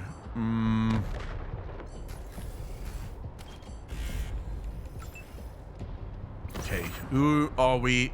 Let's try and take this guy out. You have to hit this guy. He's behind nothing. Good job. Good fucking job.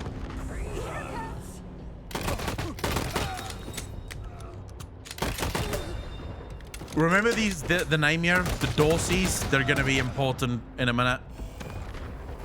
Oh my fuck, look at this thing. He's shooting the crap out of me, lady. It's my turn now.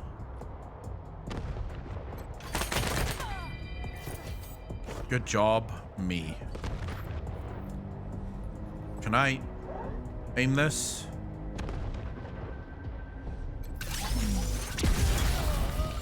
Get fucking wrecked, son. And now we have to wait. Okay, please tell me you can hit this guy. Oof. Oh, for the love of fuck. Another good game to play is without doubt. XCOM is really good. Wark. XCOM is really good. I just prefer the storyline of this. So, I'll show you in a minute.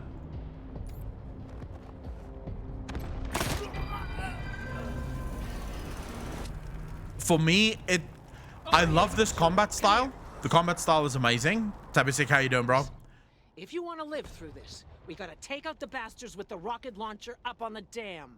We'll each find our own way up there and catch them front and back. Got it? Good. And remember, Arizona's depending on us. There's no giving up here, there's no going back. All right, move out. All right. One of the things I don't like about games like XCOM is that Look at them doodle bugs run! Come on, cousins! Don't let them scatter! Keep them together while I reload the rocket gun! Ooh, man, I love this thing! loot all. I do need fucking bullets, but anyways, we'll figure it out, I suppose, a bit later on. So one of the things I love about this game is the fact that I get to play the game as if it's a sort of like a CRPG, but also then you get that combat, which is really cool. I believe it should be on PlayStation. Can you shoot him?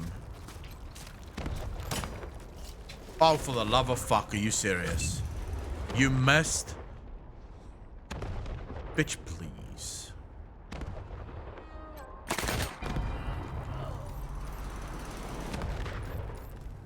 I need bullets. I don't think I have... This is not bullets for me. Is this bullets for my gun? How many bullets do I have? 60. Okay, we should be fine. Get off the ice! Get wrecked, son.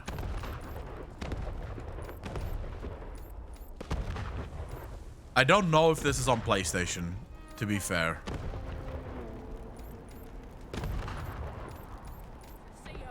How should I know? Okay, now, Maybe let's you see if we can blew her save already. her without talking to him. Because if you talk to him, you don't get to save her. Bring it to Jared. You.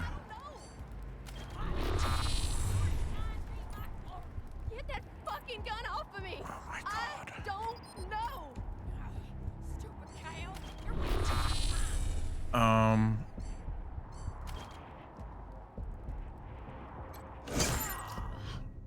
Thanks. I don't think I could have lasted another second. Really did a number on me. Fuck, I can't help you. Any other survivors from your squad? Not likely. Most of them burned with our transport. A couple more went under the ice, and... Wait. Major Tom. He might have made it. Is it too Saw him loud, take off like a the speech, or bat out of is it fine? hell after we wrecked. Don't know if he'll come with you if you find him. He gets pretty spooked, but take these. Might get his attention. Fucking, I wish I could help her. Who's Major Tom? Major's just his nickname. You can just call him Tom when you find him. Let's get you moving. Gotta catch my wind first. Let me stay here and guard your rear while you take care of the ones around the corner. Be Okay. careful.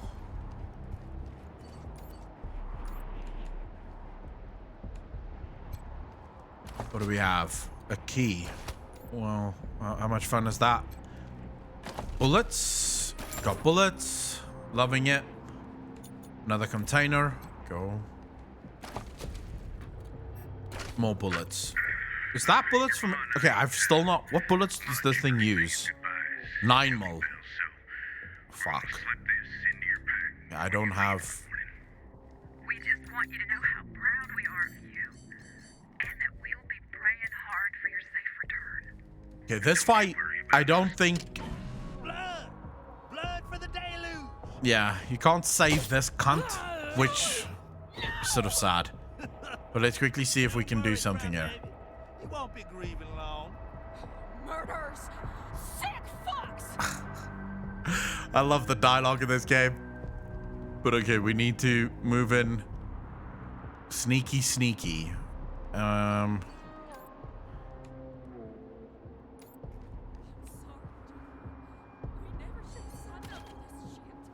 Should I blow up the oil tank? It will kill her too. What do you guys think? Blow up the oil tank?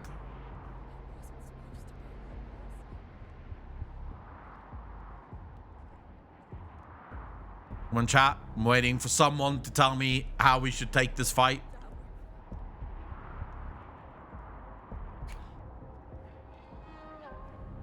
The story is good. Walk. Since chat seems dead.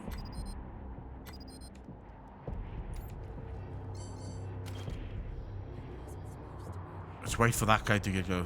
Blow the tank. Blow it all up. I'm gonna try. I want to get this guy closer because I don't know if it's gonna help, but it can't hurt. If he's close enough, maybe it blows them all up. No, sadly. Combat have started. Right. Oh,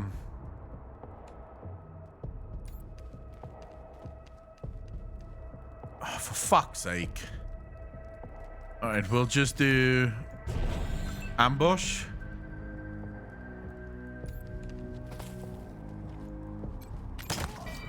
Good job. Okay, we have one guy left.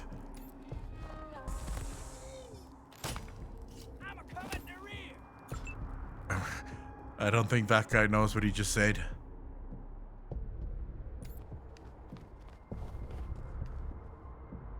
What? How is it only 35? I hate my life so much. Okay, she is fucking rocking this shit. This woman is good.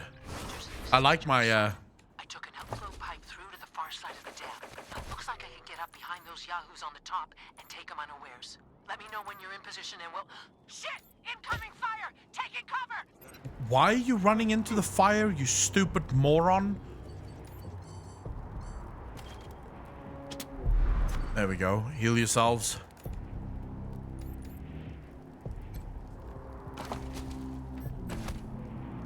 I don't think I have a first aid. Do I have a first aid kit? Ooh. Fucking grenades. Peace. Another gut puppet to my name. You hearing this, Erastus? Wait, what did I just get? What did I just pick up here?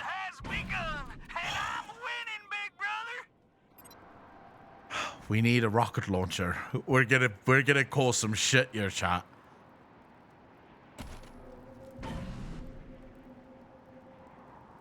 Right, run past. Can't repair that.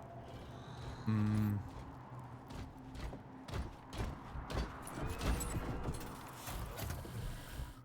we put this? Reads intercommand. Nerd stuff. Reprogram network to target non-humans. Display reads target profiles updated. Scanning. Hey. Why, thank you very much. Really appreciate that.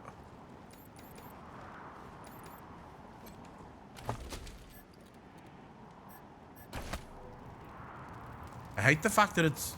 Why is this highlighted so horribly? Something is wrong. Hold up, let me just see. Camera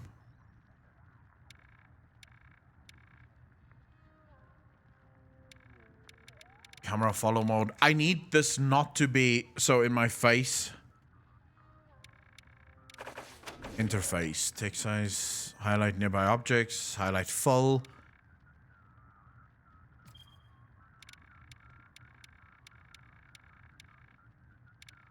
Is that what I need? Maybe. If you have not tried it yet, The Ascent is a freaking amazing game. I tried it last night, actually. I did try it last night. I won't say that I disliked it, but I don't think it's my type of game. Something is so wrong with the highlights here. Like, it's not supposed to highlight the way that it is now. Like, my character shouldn't be fucking perma white.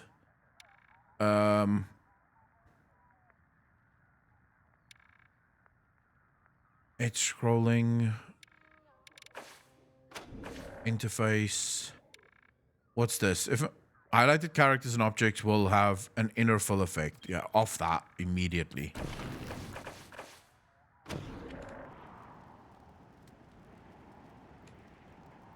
Did I not just put that off? Other people, grab frames to play it. I'll have to see.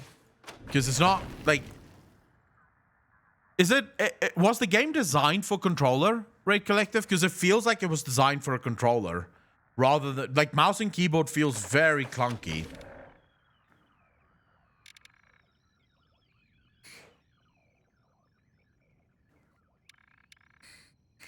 Yeah, that makes sense.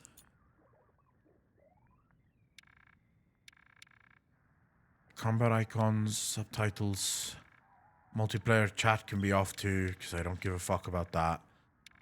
I need to...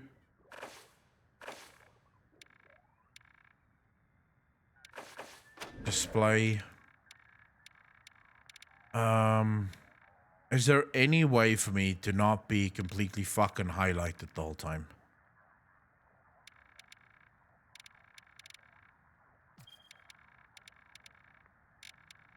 Whenever the game will display a vignette that slightly darkens, yeah, that's fine. What I want is to not have my character completely highlighted like that. Ooh. Well, what do you know? We've got some armor.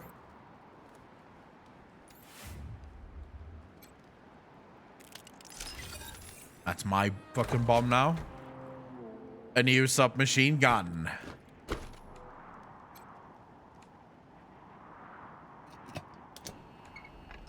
Alright, let's see. I want the armor, but I also want the machine gun. Put the armor on there. Wait, is this an upgrade, actually?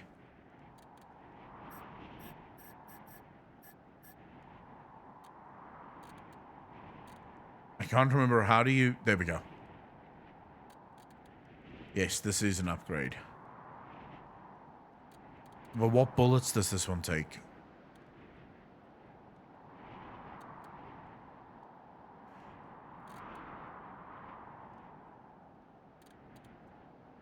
The game seems laggy. Jesus. So what's everyone up to? Apart from, like, watching me play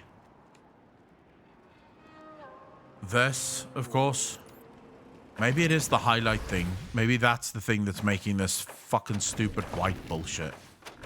Let's see. Highlight. Nearby objects. Off. Save and close. Return to game. Nope. So... Mostly on you. Good luck. And hurry. Did I say that ideas? Just created a Reddit account for the first time? Why did you create an account, Theseus? What are you playing tonight, Saban? You know my place while you do your thing? Nice. Wait, this is Crit Strike. Okay, I know exactly who gets that. There you go, miss. Enjoy that thing. It's gone now. It seems like it's been fixed. Yeah, this is exactly what I want. Fuck me. Much better. Okay, now we're getting into... This is going to be some high-level combat shit.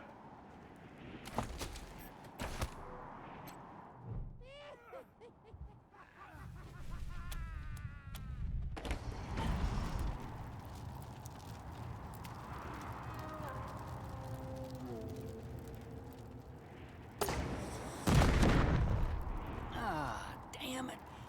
Looks like we killed them all. Guess the fun's over. Wait a minute. Maybe not. Howdy, Hotlander. Oh, as much fun as it is killing folk long distance, I like it best when the deluge of blood happens up close and personal. You know what I mean? The rest is gonna be sorry he stayed home. He loves him some entrails. Who's Erastus? My big brother. He'd have loved love to taking a piece out of you, but that's okay. I'll bring him one later. Without all you people. You don't know much, do you? The Dorseys are the harbingers of the deluge, the motherfucking end of the old world and the beginning of the new. And it all begins here, you little prairie dog. What I do to you, the Dorsey's gonna do to all of Colorado. So squeal all you want. No one's coming to save us. GG. Thanks for playing. Holy shit! They done killed Jared! Never shut up. Heads up, Rangers. More incoming. Right, here we go. Combat has started. We could either kill that guy or run up here and take care of this bastard, but I don't think we're going to be able to get there in time.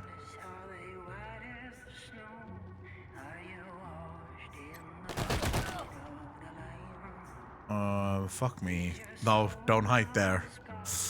Shit. I guess.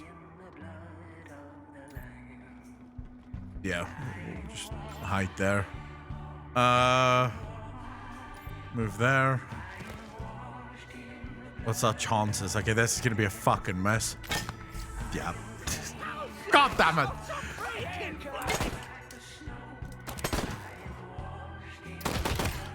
Oof. How is he? Oh my fucking god! I'm getting ripped.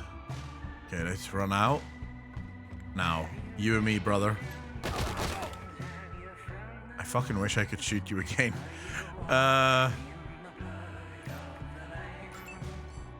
Okay, I need you to basically shoot one of these people because you're getting fucking wrecked now. Well, do I have grenades? I do have grenades, don't I? Yes, okay. She can't use them? Oh, I can't equip them in combat. Well, this sucks dick. Let's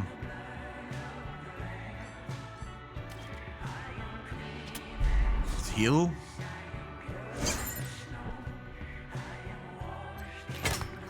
Oh, for fuck's sake, so close. Hide. And then use... just hunker the fuck down. Oh my god. My guy's getting wrecked.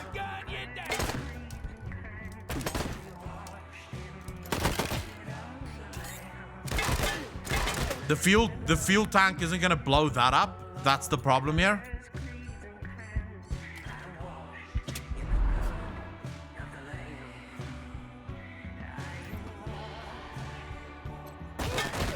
Why are you not killing him one? Oh, for fuck's sake.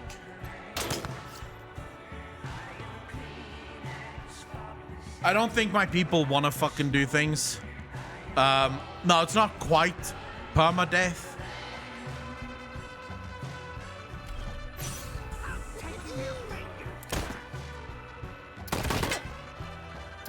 I think my people are just actively missing everything. Oh my fuck, she's about to die. I'm about to die.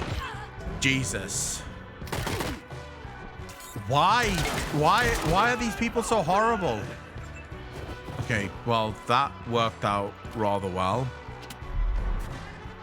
Now, we need to fucking...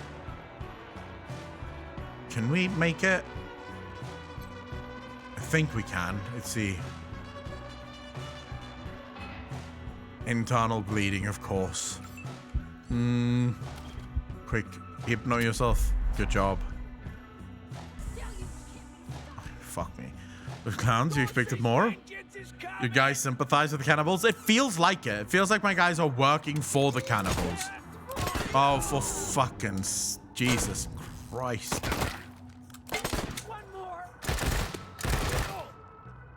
Okay.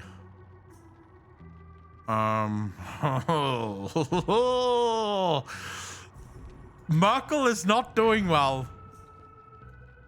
Merkel is not doing well. Let's move away. Okay, Merkel. She can't move.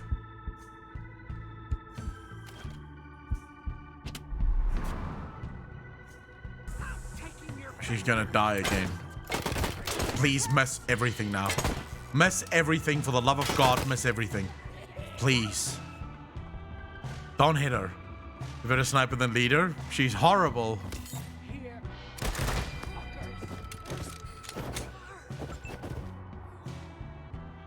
Oh. Well, what a coincidence. How you doing, sir? Welcome. Oh, fuck me. I have to reload. How can I be out of ammo? Okay, there we go.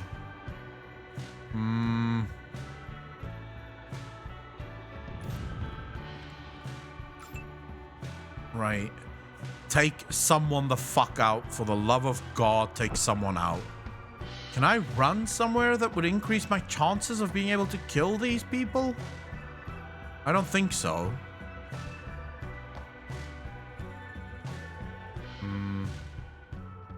Maybe. Let's see. That's not gonna help. Alright, fucking fine. Don't worry about it. Don't even try.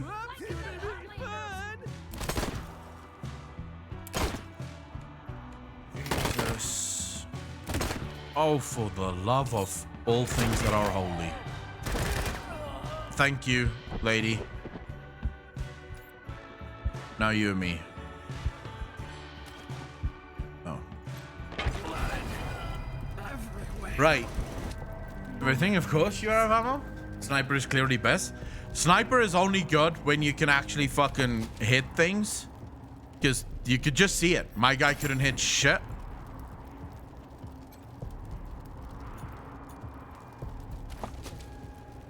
A sock. Okay. Rocket launcher. But I don't have anyone that has a rocket launcher at the minute, so... Or can you use one? So we'll just leave that. Some bullets, thank you. Let's get some health in this bitch. Thank you. We do have the ability to level up now, so let's go skills. That sock has seen some shit. This sock is just money. Like, the whole game, junk is just literally used for money. Okay, we'll go with, I think, automatic weapons 1. And then we'll do...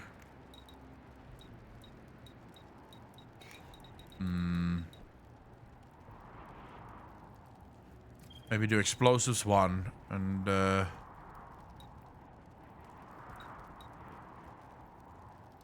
let's do nerd stuff 1. And then this one, confirm for her. Animal Whisperer 1, Lockpicking 1, and Leadership 1.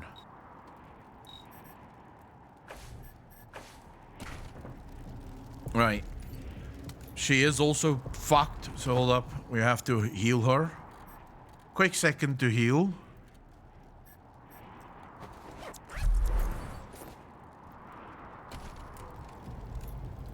Okay, now let's go talk to our friend over here. Nice work finishing off that jerk's crew.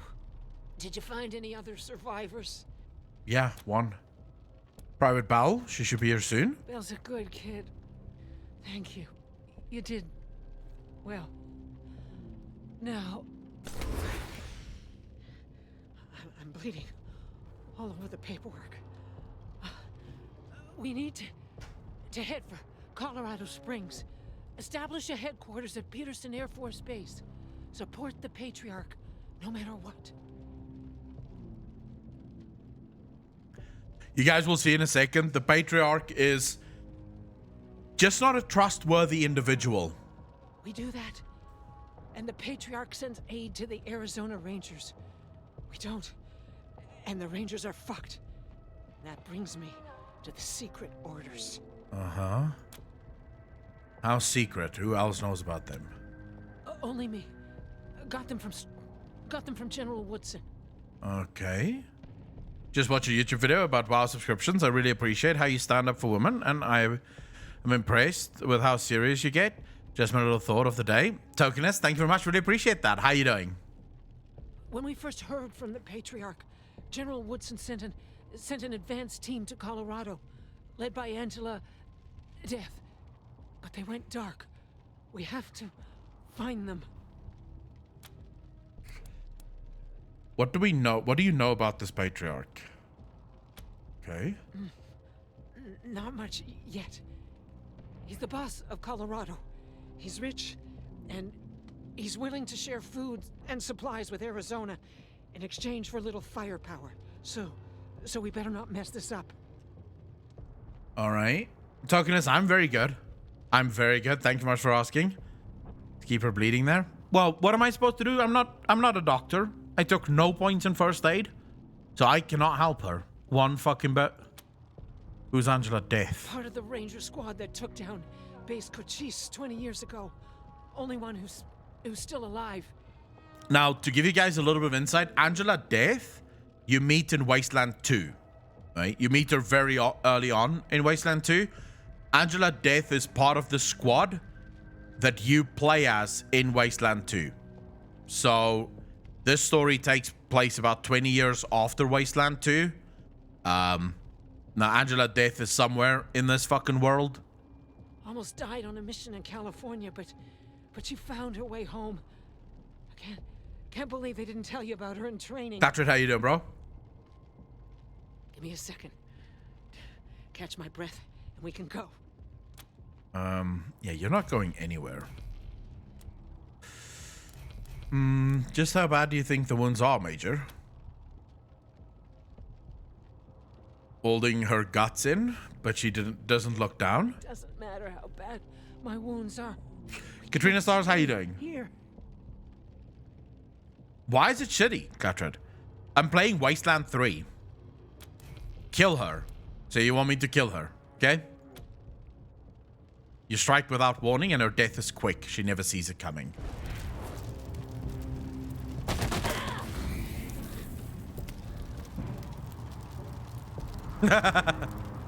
Right. Loot. We've got some loot.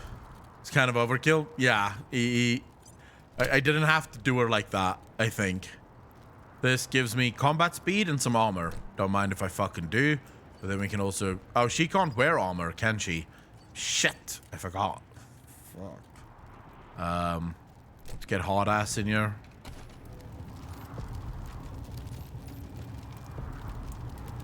No.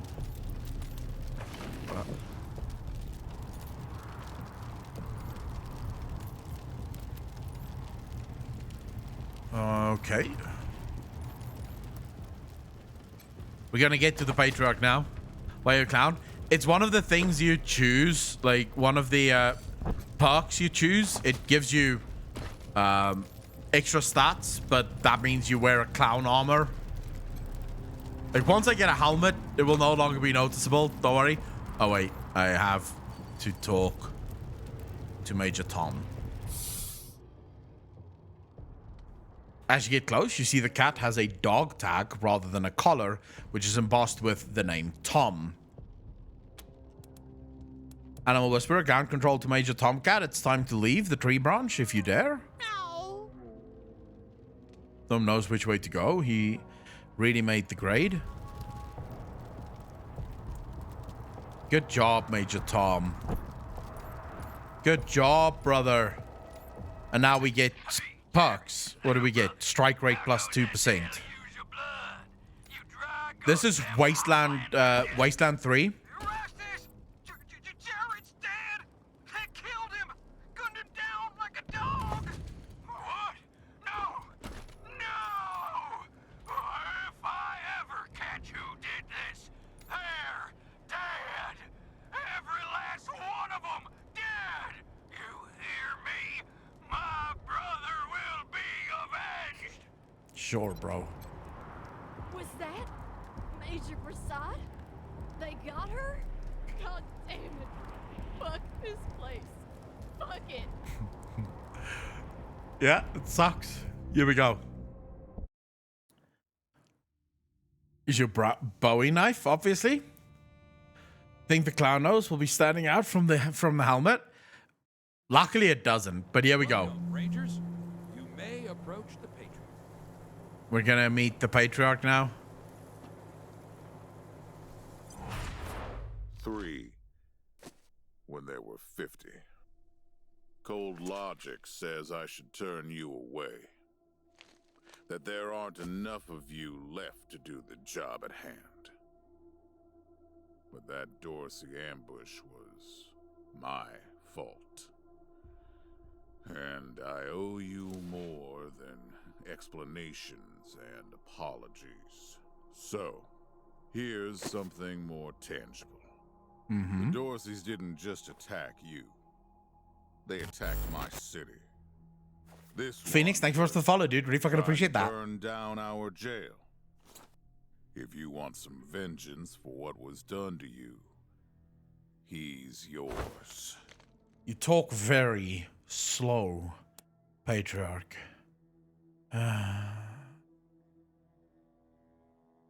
Kill the Dorseys. Leadership. We believe in justice, not vengeance. You should give him a trial.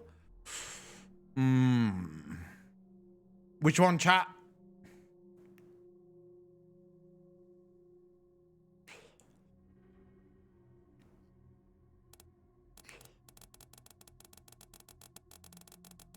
His eyebrows are almost as big as Akko's beard.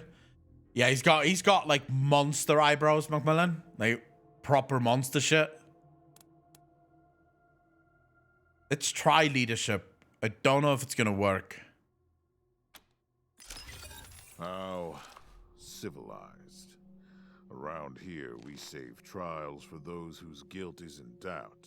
But if that's what you want, I'll introduce him to Judge Watkins. He always follows the law. I'd like to bring all the Dorseys to justice. And maybe, with your help, I will. But for now, let me address your immediate needs. Okay. In addition to this base and the aid I promised your general, I'll be giving you the resources to return your force to full strength. Recruiting, training, and equipping. It's not enough. I know. The men and women you lost can never be replaced. I barely It's what knew I can them. give you. I hope you'll accept it.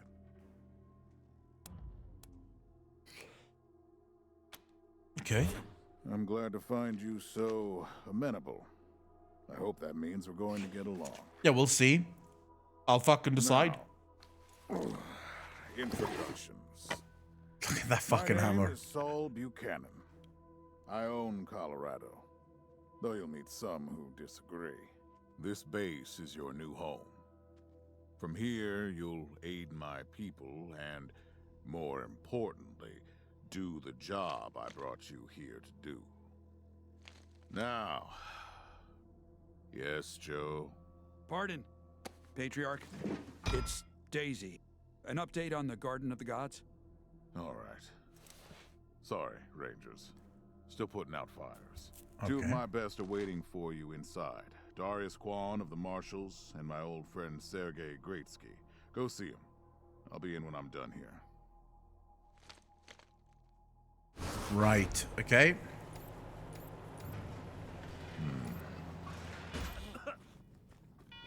Welcome, Rangers. I'm Marshal Darius Kwan, and this here's Sergei Greatsky. Pleased to meet you. Good to meet you, Rangers. Glad to see some friendly faces. Been rough around here these last few days. Dorsey's attacked us too. Snuck inside Colorado Springs and killed a lot of people. Situation's under control now. Mostly. Okay. What were the Dorseys after? The Patriarch. Thank God they never got near him. He's the only thing keeping Colorado from tearing itself apart.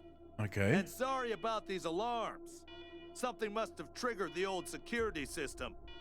Trouble is, there's a bunch of angry robots guarding the computer that shuts them off. Robots, my kind of How town. you deal with them is your call. Your base, your rules. Wow, they're angry robots. Yeah, weird, huh? They weren't active when we looked the place over a few days back, but... let's talk after you kill the alarms. I can hardly hear myself think. Okay. Let's go kill some angry robots. Is this gonna fucking work, though? I don't know if this is gonna work.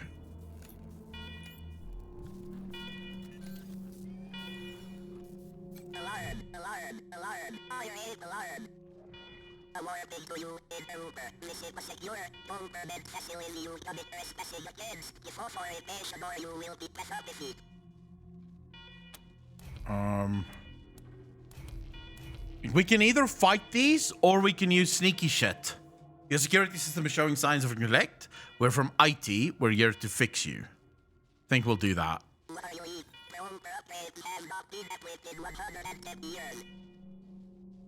110 years since this base was operational.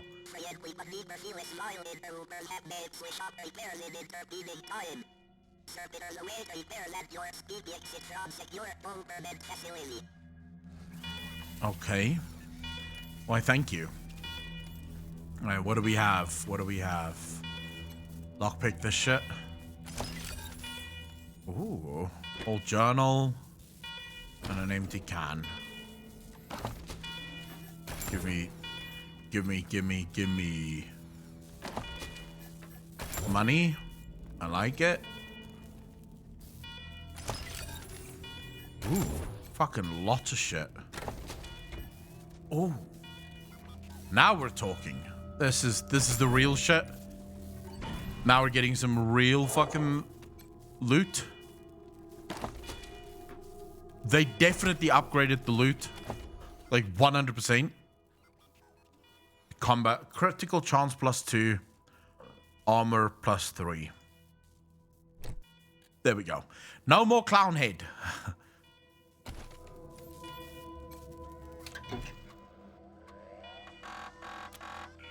Install yourself as command. Yes.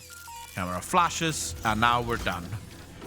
We've got the base, ladies and gentlemen. It's our base now. Well done, Rangers. Good to see the place up and running. Yeah. Now, where were we? Oh, yes. The reason you're here. Speak slow, Jesus. As you may know, I have a daughter and 2 sons. Liberty, Valor, and Victory. 2 of them conspired against me, and the 3rd blackens the Buchanan name with every breath he takes. Consequently, I banished My him. phone. I'll catch you later. All right, Katrina Stars, take care of yourself. Thank you very much for coming to say hello. Really appreciate that. All our base belong to us. They've been skulking in the shadows ever since, but lately there's been rumors that I'm on my last legs. Lies, of course, but apparently my dear children believe them, and they've started making new plans. Uh-huh. You're looking for protection when they attack? Protection? You think I need protection? Stop trying to be smart and listen. All right, bitch. I'm not worried about my children defeating me, Rangers. They won't. Not even Liberty. What worries me is the destruction they'll wreak as they fail. They'll tear my land and my people to shreds. They'll burn everything I've accomplished. So to old ash. school. Haven't heard this in years. Where is that from? Because it sounds familiar, but I can't remember where it's from. That's why they have to be stopped before they can start. That's why you, Rangers, have to find them and bring them home to me ASAP. And when I say bring them home, I mean bring them home alive. They're my blood. Kill them and we'll have a problem. Do I make myself clear? Cask, you're what? Shit, Dad. Yeah, he spoiled these children, and now they're basically wreaking havoc on the place. Perfectly clear. Good. Then let me tell you where they are. Victory's holed up in Aspen. Valor's under the protection of the Gippers in Denver. And Liberty is raising an army against me somewhere out on the Eastern Plains. else you need to know? We'll need more background on your kids before we go after them. What do you want to know? For one thing, you must have plenty of competent people in Colorado. Why ask us to deal with your children? Divided loyalty, that's why. I trust my guards, but they don't leave my side. Ever. Everybody else is making plans for when I'm gone. The 100 families, the Gippers, the Marshals, they're all out for themselves. And they know my kids would make good figureheads, give them some legitimacy. Any Coloradan I send to bring Vic, Val, and Libby back home might think they'll get a better deal elsewhere. But not you. I'm the only one who can save your people. Nobody else can get supplies to Arizona before they starve to death. Okay. That's why it's you who's doing this. You've got the only loyalty that works. The loyalty of self-interest. Indeed. What do we know about Victory? What kind of man is Valor? Tell us about Liberty. Boy's never been right in the head. Since he was a baby, he'd torture cats, terrorize the servants, set the house on fire, and he's only got worse. Things he's done to the What a women he bad loves. child. Anyway, I finally had enough and put the little monster under house arrest up in Aspen. Guess they weren't prepared because he escaped a while ago and then came Wanna pay back more with a gang of taxes? freaks and turned the place into a slaughterhouse. Now he's on the radio, laughing about what he's gonna do to his hostages and daring me to come after him. He, claims he's captured some rangers as well. There were other survivors from our convoy? That's great news. Don't get your hopes up. Vic likes to play with hostages. Might not be much left by the time you find them. Why keep that child around? Kind of man is Valor. Soft, spoiled, fiddled with computers all day instead of learning the arts of diplomacy and war. Finally packed him off when he accidentally crashed my security systems right before his sister's little coup attempt. Made him my official ambassador to the Gippers, hoping he'd do to their systems what he'd done to mine. That was a mistake. He took his revenge by convincing them to cut off oil shipments to my city. No oil means no heat, no light, and no food for my people. So getting Valor back and resuming oil shipments from the Gippers has to happen now. Okay. So Valor isn't dangerous. No, but the Gippers are tough and well-armed. And Denver's a death trap. Liberty. Liberty's got more brains and cunning than both her brothers put together. She's the only one who could actually run Colorado. Problem is, she'd run it as a goddamn slave state. Everyone in chains. Everyone working for her. Sounds about right. Wouldn't worry about her for now, though. Best to wait until you got a little more firepower. She's gonna be well protected. You're expecting us to try to usurp... You're expecting her to try to usurp you. She's already tried once. Got all the way to the palace steps before we chased her off. She's been licking her wounds out east ever since. Thanks for the info. We'll do our best with them. You'd better. Anything else? Cesius, yeah, his kids are... You'll learn a little bit more about them throughout the game, but his kids are bad people. Like, really bad fucking people. Thank you for the briefing. Now, if you want a chance to impress me and maybe get a little payback, that call I got outside was from Sheriff Daisy, the head of the Marshals in Colorado Springs. She's having trouble rousting some Dorseys who've been holed up in the Garden of the Gods since their raid fell apart. Why don't you go give her a hand? Show us what the Rangers can do. Sir, yes, sir. Cocky, huh? Well, cocky's good. As long as you can back it up. All right, let's move out. Right.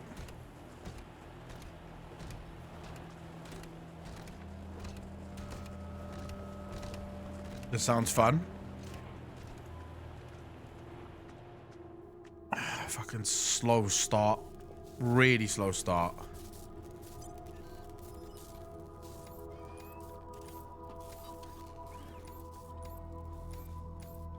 Rangers, come talk to me when you've got a moment. What up, Good Marshal job, Quan? Rangers. Nice to be able to hear ourselves think again. And now that it's quiet enough to talk, let me reintroduce you to the great Sergei Greatsky, who's going to be helping you with personnel.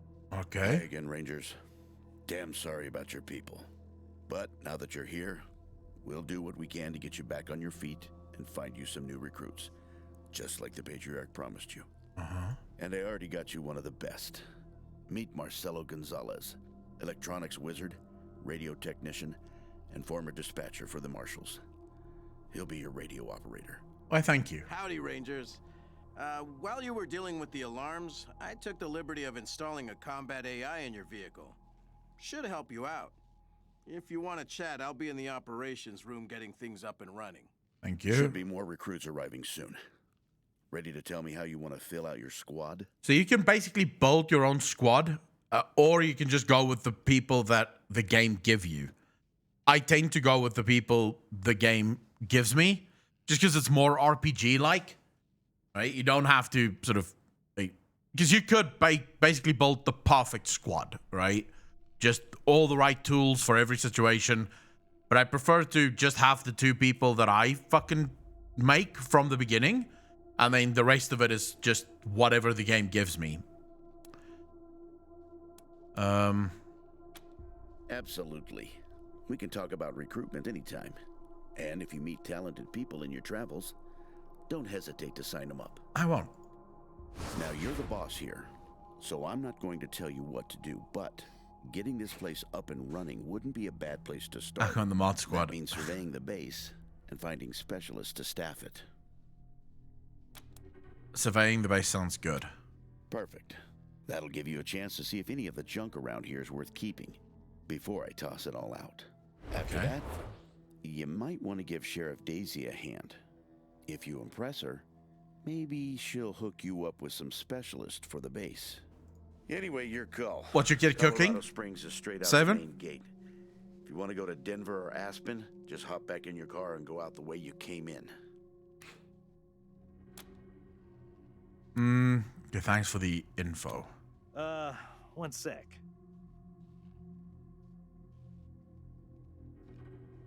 What do you mean phrasing? What was wrong with phrasing? What did I say? Oh, right. Never mind. Okay, I get it. There needs to be a comma there. Forgive me for saying so, but I'm guessing you folks are going to need as much help in the field as you will here in HQ. So, what if I joined your squad? At least until you find your feet.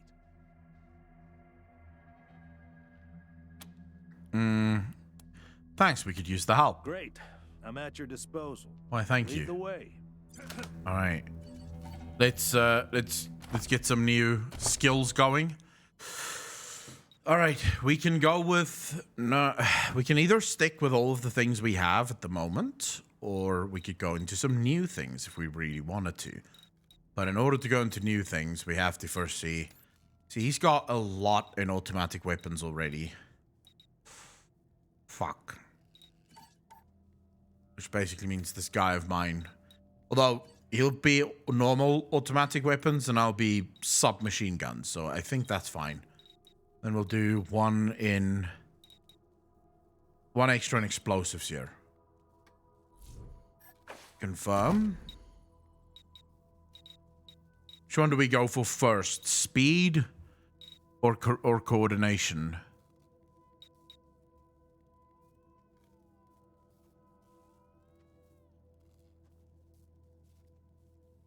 Let's go coordination. Baby bears are the best. So he's in there like Iron Chef, flailing and doing voodoo.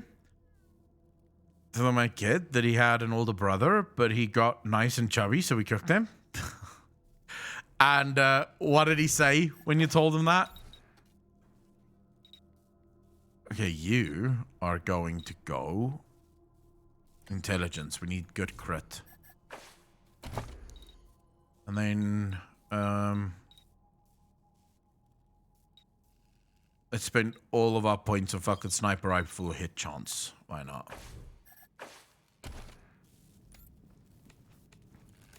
Okay, let's see. Let's see to this base of ours.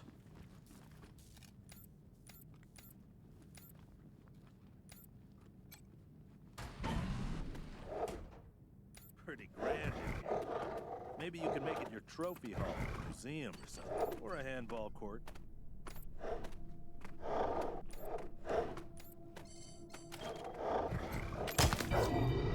Good job. Right.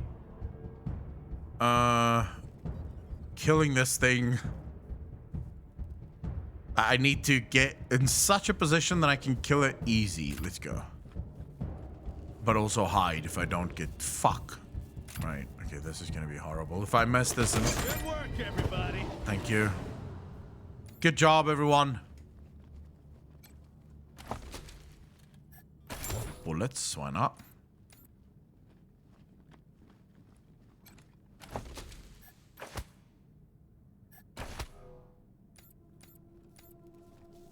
If he pushed too hard when he peed, his balls would blow up like overfilled balloons. Did he believe that? Like, did he actually believe that, Savin? Because that is the worst thing you could tell your son. Jesus, this is weird. Creepy doll. Okay, so we get more explosive damage with that doll. Computer. Can we just read the logs? Not gonna do that. That sounds fucking boring to me. Let's go upstairs. First, go there.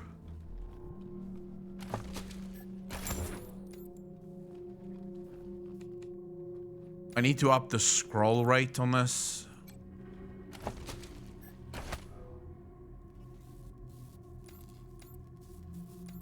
The scroll rate truly is horrendous. At the moment, at least.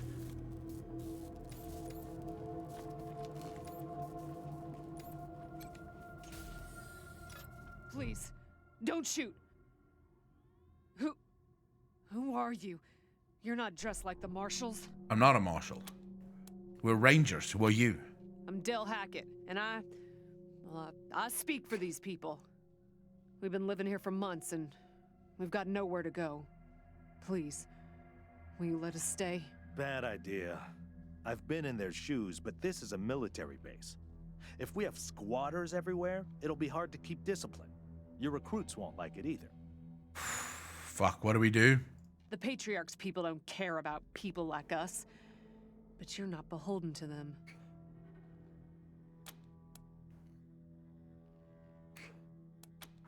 Not intentionally.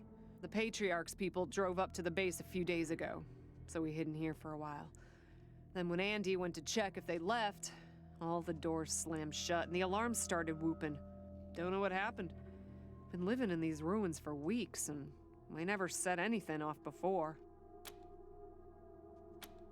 We all farmed in the border country between Colorado and the plains.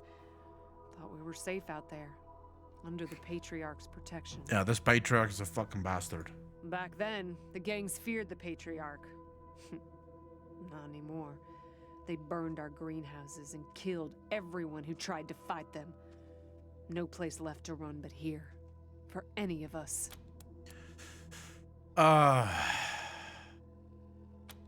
We're not welcome there.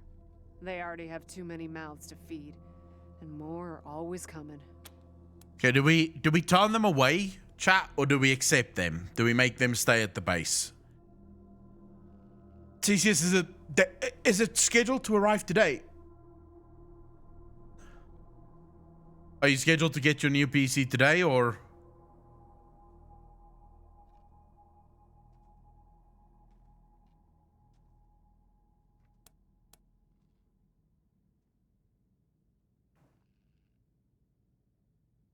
Only Wednesday next week. Fuck, why so long? Your call. Won't make the volunteers happy, but The Patriarch put you in charge, not them. You said yes. We won't be any trouble, I promise, and we'll help out wherever we can. Thank you for giving us a chance. Oh, and one of our people is missing, Andy. If you find him hiding out somewhere, you send him back. CC, so what PC did you get? Hear that, everyone? We gotta make ourselves useful.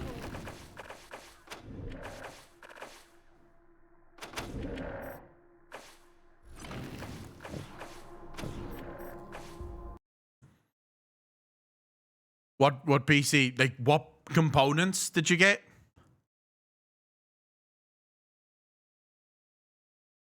Let's really change this back to just chatting. Building a Micro ITX Ryzen 5800X. Why Micro ITX?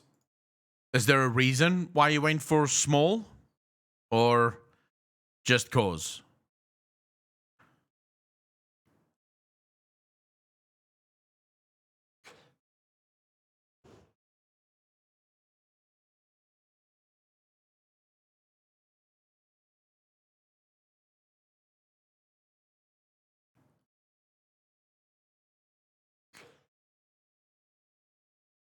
Always wanted one, really? Yeah, but it's a small fucking PC. Why would you? Probably last PC I'll build. No error for you, to be honest. I mean, it depends, right? Because you do actually get PCs, like Micro ITX PCs that have incredible airflow. It's difficult. So I wouldn't do that. If I'm honest, I wouldn't do that. But hey, the fuck do I know? I definitely wouldn't go with a small PC. Like, my PC is fucking gigantic. My PC is huge.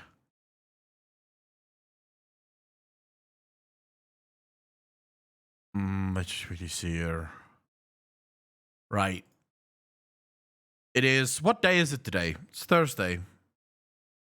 Yeah. All right, so I would love to see the pictures, Cesius. I love seeing PCs, just in general. It's one of the things I do on Reddit. Is just look at PC porn.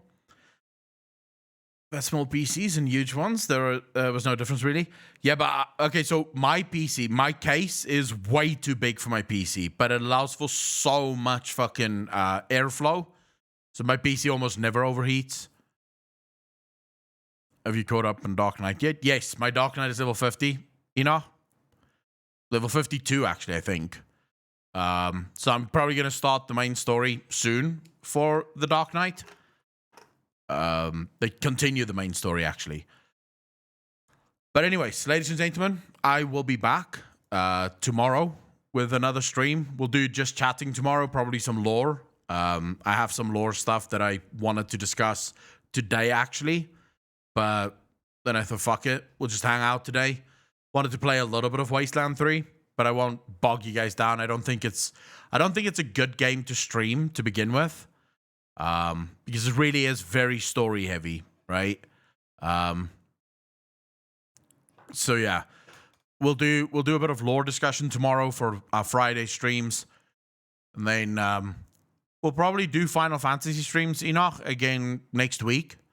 I'll jump back into some Final Fantasy streams as well. I'm still sort of going back and forth on the whole, should we do gameplay streams or shouldn't we?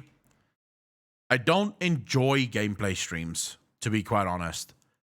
Like, this streaming Wasteland 3, I'm not really enjoying it, right? I like playing the game. The game is really good to me, but streaming it just feels... I don't know, it feels disconnected.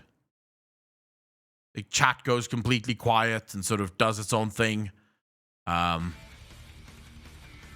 you know, what else are you supposed to do? So yeah, I'm very skeptical of gameplay streams for the most part, I suppose. Enjoy watching you enjoy the story. Hey, I mean, I think there's people who really like gameplay streams.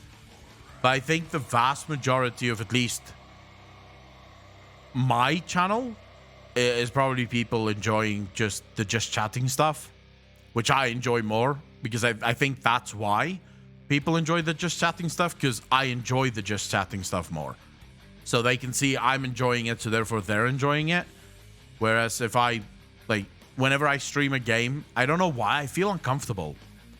Like right now with the Wasteland 3 thing, I'm constantly like aware of the fact that I'm streaming the game, and I can't get comfortable doing it, if that makes sense.